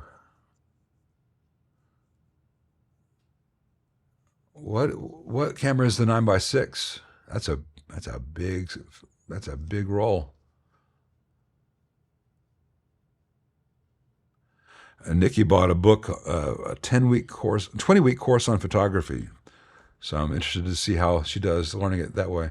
Hey Eddie, no, I don't do the scans or the developments because I've not made the suitable investments. If I continue doing a lot of film, I probably will start developing black and white, and I'll probably buy a macro lens and do scans with my digital cameras, because I know that I can get higher resolution digital scans with that setup with my Fuji camera than I can get even with these Noritsu scans. But these are all done by Brooktree Labs in Illinois, and I've been very pleased with them, both the work that they do and the communication. So yeah, this reminds me very much of National Geographic, which is not something I ever envisioned myself being able to say about my own work. But then I went over to Overton Square, which is a popular neighborhood here with a lot of restaurants and bars, and there were a lot of workers keeping the place up and running, and there was no people going out drinking or partying. So I thought I'm gonna be a man of the people and document all the people that don't get thought about who keep this place up and running. And I got some real nice shots. Hey Eddie, beautiful halation on the orbs with the lion. What lens? Thanks. All these black and whites are done with my 1960 Canon P rangefinder, which has the 1960 Canon 50mm 1.8 LTM lens. And most of these are shot at f8, except for the one with the lion. Obviously, that was at 1.8 or 2. I don't recall. But most of these are shot at f8 because I'm trying not to rely on shallow depth of field Like this is F8, but I'm very close to the woman who is pruning the branches, and she had that sun hat on, and she had blonde hair, but she was so tan, and the gold watch and everything about it. I knew there was something here that would look good in black and white. I'm really pleased with it. She was very grateful, and if I ever see her again, I'll be glad to send her pictures of this. I get so tired of Instagram because it's, there are some phenomenal photographers with amazing subjects on Instagram, but there's so many, if you let it be, there's so many trendy kids making poses and doing crappy beauty shots. So I like real people. Like this guy, I love this picture. This is one of my favorite pictures I've ever taken. He was working concrete, man, and he was taking a break and sitting in a little bit of shade. And so we talked a little bit. He barely spoke English, but I speak a little bit of Spanish, and we got along great. And after I talked to him for a while, I said, "Hey, can I take your picture? You look cool." And he said, "Sure." And one of the things about this image that makes me happy is I've learned that it's okay to be more of an environmental portrait photographer and to include more. I don't have to be real close. They don't have to be huge in the frame. I don't have to have a really shallow depth of field. And as a result, I feel that this is one of the most natural photos I've ever taken. Everything about this, just to me, this is the closest I've come so far to Cartier-Bresson. And I know I've got a lot of work, but every little detail about this makes me happy.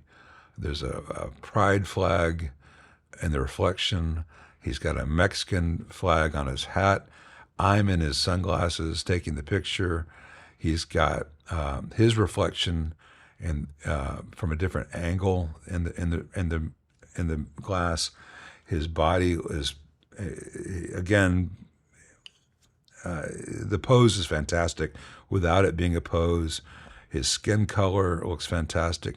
He's making eye contact, but he's not self-conscious, and he's being himself, and I just happen to be there for the right split second.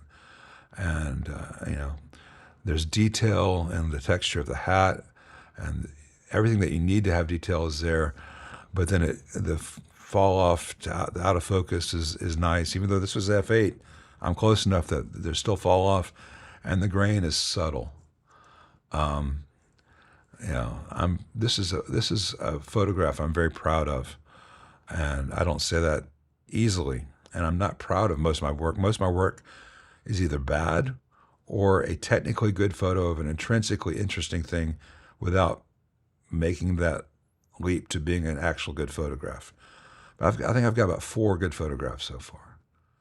Hey, Eddie, do I shoot a lot on a roll? Am I careful with my shots? I'm careful with my shots because with development and all, it's $1 to $1.50 per shot. But I'm careful with my digital shots too. I'm not a burst mode guy. I will take a lot more shots with digital than I will with film, but I try to approach my digital shots pretty much the same way. This is, again, if I ever were to do a book, I might do The Unappreciated or something. Memphis has so many people who do manual labor, and they're not celebrated. And yeah, they often have black or brown or even just tanned skin, but they tend to be invisible, and not to be on a soapbox. I spent a summer working concrete. I respect people who work for a living. And society tends not to value them unless they want something from them. And so I think maybe over time, this one I might want to play around with the contrast a little bit in post. Over time, I might actually have something, even if it's just a zine, like 30 shots put together, that would have impact as a sequence. But I need to take more shots. Like this one technically is the best of them. This is the best one technically. This one has the emotional punch in the gut for me. I can't even say why. You can analyze it, and I've already analyzed it a little bit. It's not technically as sharp as this one, but this is the one that I remember the most. This and that first one I showed you of that young man at the Peabody. Now I got a couple shot. I only got like 3 or 4 more left on the film.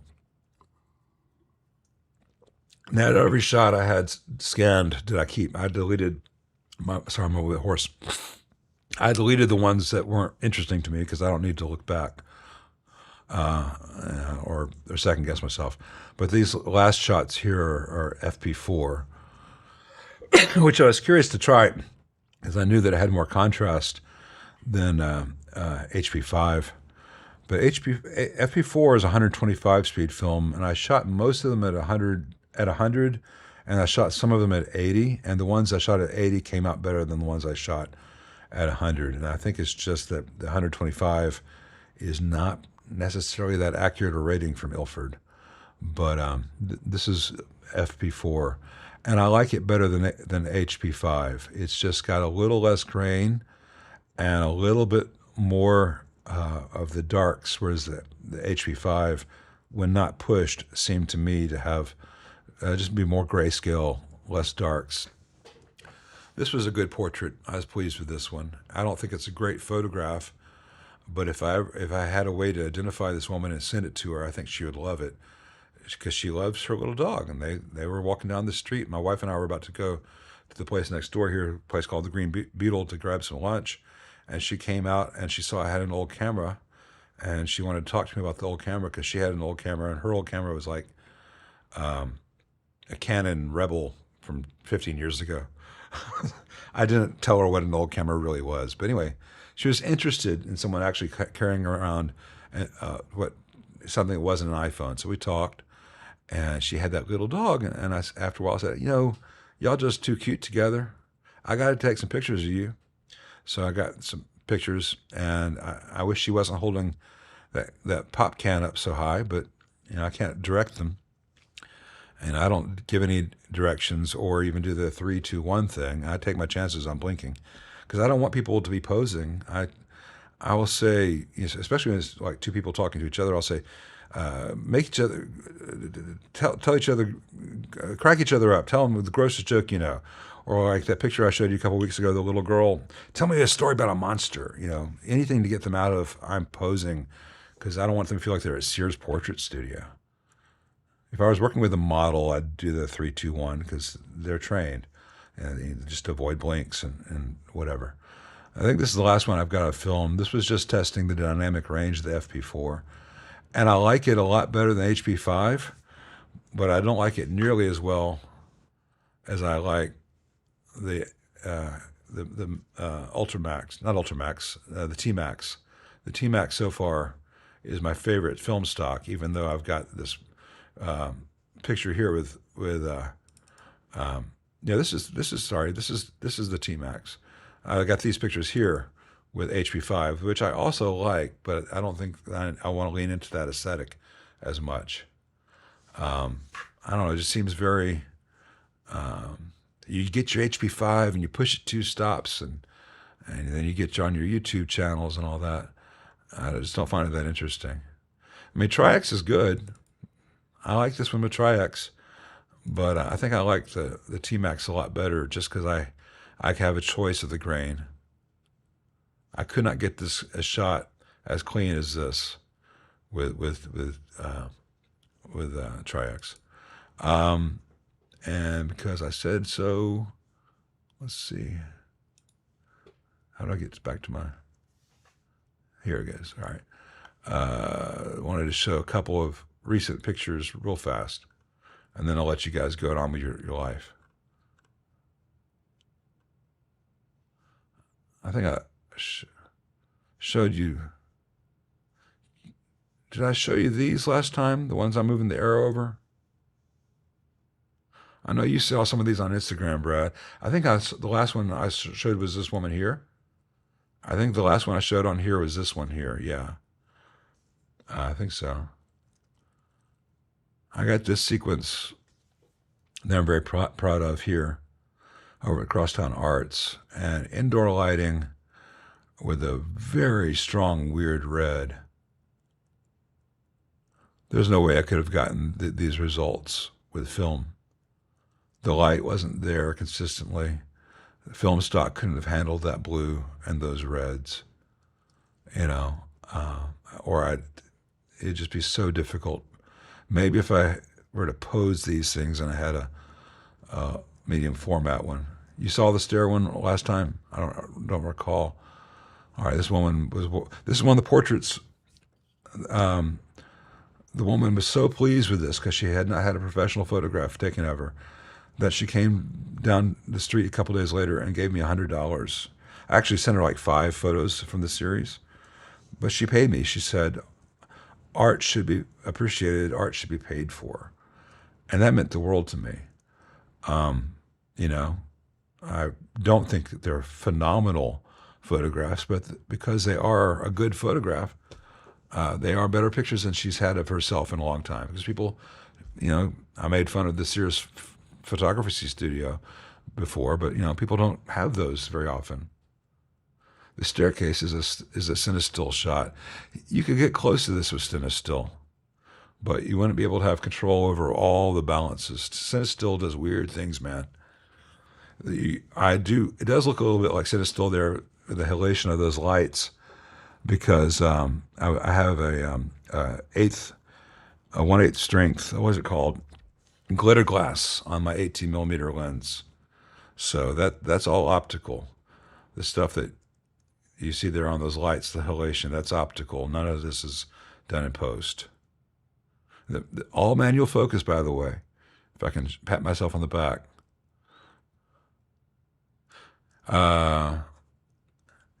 This one I thought these blues and greens, did I already show you this one? But I just thought the blues and greens and the leaf litter was beautiful. It's been 2 weeks since I did this, so I don't remember if I showed you this or not. And this is the kind of thing most people don't look at because it's literally garbage. But it's beautiful, you know. And you just walk past these things unless you're looking.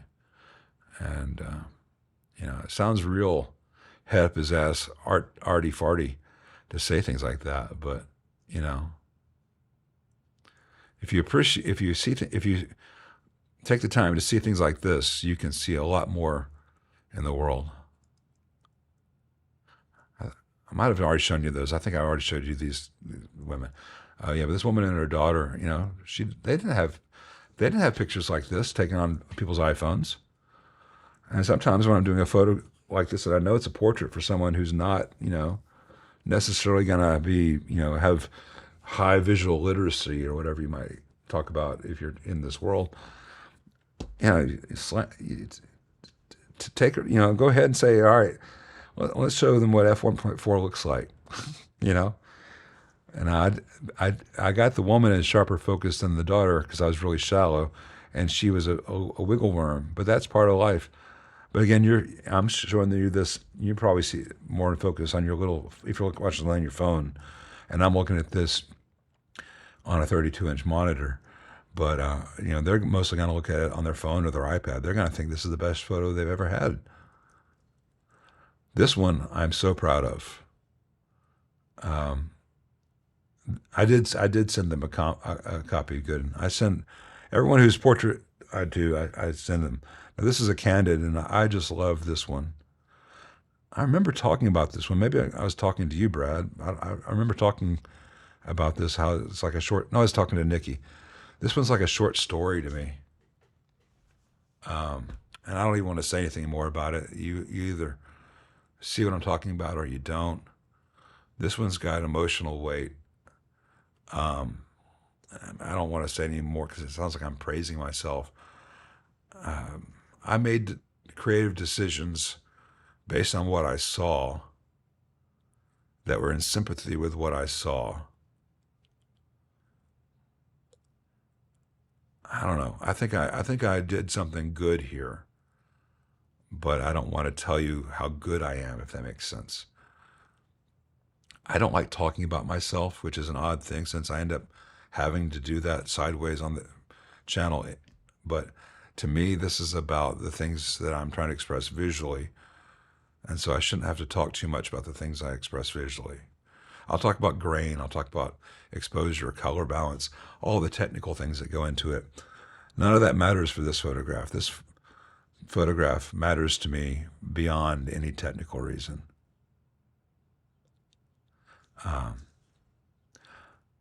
This is one of the 4 or 5 pictures I've taken that I really am proud of. This is not. This is just chaos energy. And again, this is digital black and white where I added some grain to see if I could make this look like Tri-X. Technically, this would not fool a professional film photographer that this is Tri-X, but they'd have to look really long and hard for the giveaways. And because one of the things I have to decide is, I've got the film camera. It was a cheap film camera. I've spent more on film for that camera than I spent on the camera. How long do I continue the film experiment? Because this looks like an awful lot like Tri-X, and I bet if I spend another 15 minutes futzing with it some more, not only would it look 99% the same as Tri-X, I'd have it as a preset. I could apply it, and here's my Tri-X preset. Save myself $1 per shot. So that has to be a consideration. But that dog just makes me nervous, man. That dog looks like it's about to, I don't know, either attack or die at any second. Its tongue's hanging out of its mouth. And I've seen it around town before. It's not a healthy thing. Anyway, I captured that for better or worse. This is over in Overton Square, the same place where I took those black and white pictures of the workers. And I was playing around with when I want to use a shallow depth of field, when I don't, and some different color profiles. These are some color film profiles for digital. This is Kodak Gold as a profile on digital. That's what it said. It looks so much better than Kodak Gold actually looks. But I do like the colors and textures I got. This shot more so. This one's blah. Everything's so out of focus that nothing's interesting. This one to me has some interest. Because, I'm still learning what my tools can do. And again, this is like f4, but I'm focused on something so close that it looks like it's more shallow. But I tried one that was f8, and this shot was boring when everything was in focus. When everything was in focus on this shot, nothing had any, there's no reason to look at anything. So I'm learning when it's a cheat to use shallow depth of field, and when it's essential for storytelling. Yeah, exactly, Cat's Music Journey. Gold doesn't do that. Now, I can see why they called it gold. There are some tinges, and if you look at other color profile versions of this versus that gold one, you can see why they call it that. But this looks so much better than Kodak Gold. I'm sorry. Like here. This is no surprise, the store of an athletic store.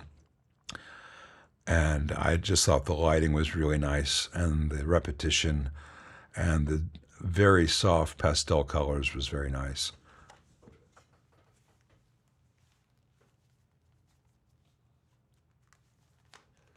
And again, on the theme of deciding whether to keep throwing money at film or say, you know what, dude, it's 2026. This is a Portra profile, Portra 400 profile on digital. And to me, it looks better than Portra. But, I know that's blasphemy to a lot of film snobs. But, man, to me, there's an emotional aesthetic. I've got Portra photos. The colors and the overall balance of contrast looks to me very much like Portra, but man, I have control over everything. Fuji is kind of moot now. What do you mean, man? This is Fuji. This is all shot on Fuji, and the straight out of camera JPEGs look very similar. I've got a classic chrome recipe that I use for most of my color stuff. That's only subtly different from this processed RAW. So, I can get stuff out of the camera that almost looks as good as this. I don't think Fuji's moot. But the important thing is that while I do have the good out of camera raw JPEGs, and I look at the stuff Nikon's doing and the stuff that Panasonic's doing with the LUTs. But the thing is, the raw files from Fuji are, in my direct experience, have nicer colors that need less correction than the raw files from a recent high-end Sony. Now, Sony's got some other advantages, but I don't think their sensors look as good as far as the colors. This one, again, same day, it was raining, it was overcast. This is, I don't remember if this is portrait or gold. I was trying to film profiles. If anyone wants a hellacious jigsaw puzzle, if you got a jigsaw, I'll send you this file. You can make your own and spend days working on it. I consider this a color and focus test. I wouldn't show this to anyone and say, hey, look at my photography. Though I am pleased with how the drops of water are sharp, and the colors are beautiful. Sneakers of dubious taste and design, fuck you, man. I own some of those sneakers. Well, I own the male version of some of this. My wife and I both have On Cloud Monsters, and they are awesome. And I was walking down the street the other day, and there were two black vultures. I got some pictures of both of them together, but I couldn't get a good composition of both of them together. They wouldn't let me get too close. I could only get about 10 feet away, and then they move away from me. And if I moved closer, they moved away. And I saw how that game was gonna go. And I didn't have a zoom with me. I don't actually use a zoom with my main camera. This is all 40 millimeter manual focus. So I got two pictures of them. And again, I was trying to see how close I could get to some of the film. So I played with the contrast. It doesn't go to pure black. It goes almost to pure black. It doesn't go to pure white. It goes almost to pure white. And I applied some grain to see if I could live without film. Yeah, there's some bridges that used to be. They cut them all off because they were too heavy. But yeah, I'm pleased with these. I should have posted this for today's thumbnail and gotten a whole bunch of death threats, right? Just do a nice 16:9 crop with the flags and the vulture. Anyway, you don't often walk down the street and see black vultures 10 feet from you. I was ready to get closer, but they were not ready for me to be closer. So, yeah, RAW is interesting when you really research it. And RAW and Fuji is really tricky. Now we're back to the film stuff that I already showed you. I think I might have something after this. Let me see. Oh, yeah. In between getting some of those scans, there's another digital one I took out in Collierville, but I don't like the sky. It wasn't any problem with the photo. It was just a boring day. So yeah, digital can be very, very similar to film. So that's something we play around with some more. That's all I got for you today. Let's close this. I gotta do that. Just 1 second.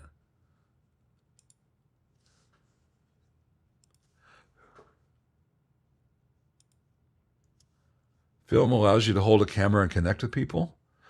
I don't know about that, Eddie. I hold a camera and connect with people just fine with digital. Cat's Music Journey. I've tried Capture One. I don't like its workflow, but it does look very visually nice.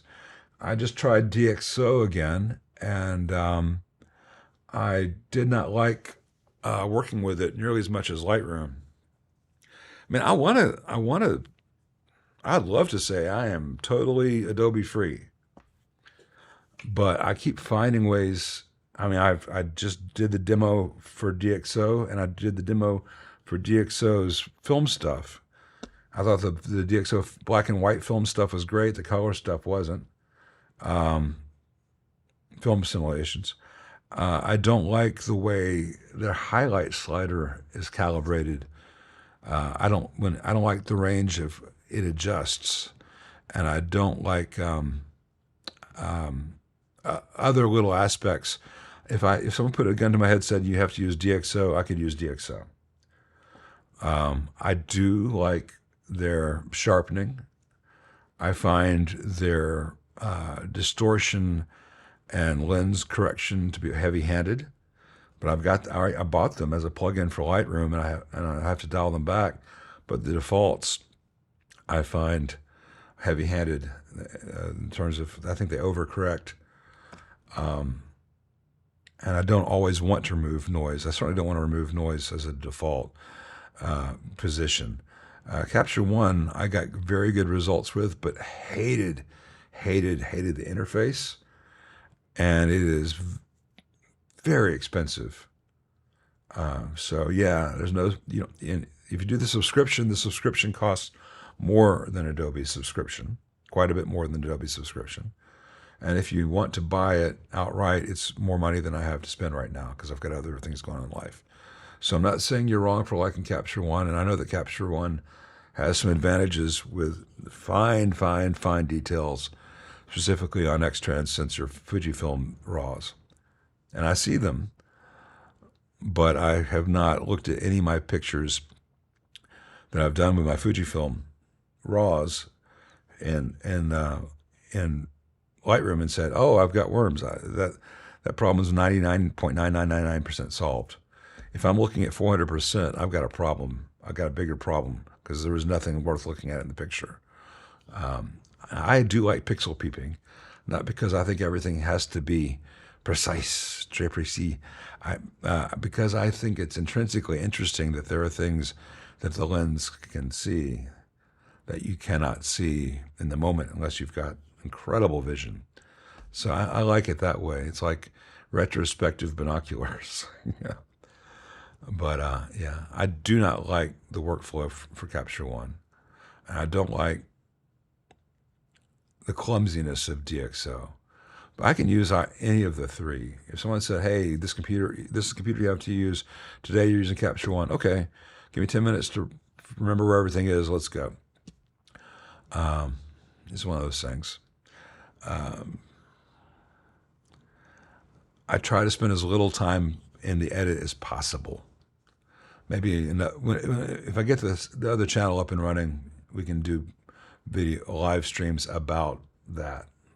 Because half the people on YouTube doing videos about Lightroom or Capture One are there to sell you fucking presets. And most of their photos suck. On that happy note, yeah, man. I've had a lot of people come up to me because I have a camera. They think that this is some ancient thing, or they think it's a Leica. Fortunately, they don't want to steal it because they think it's Leica. So far, it's genuine interest. All right, Brad, you got anything going today that can steer you towards?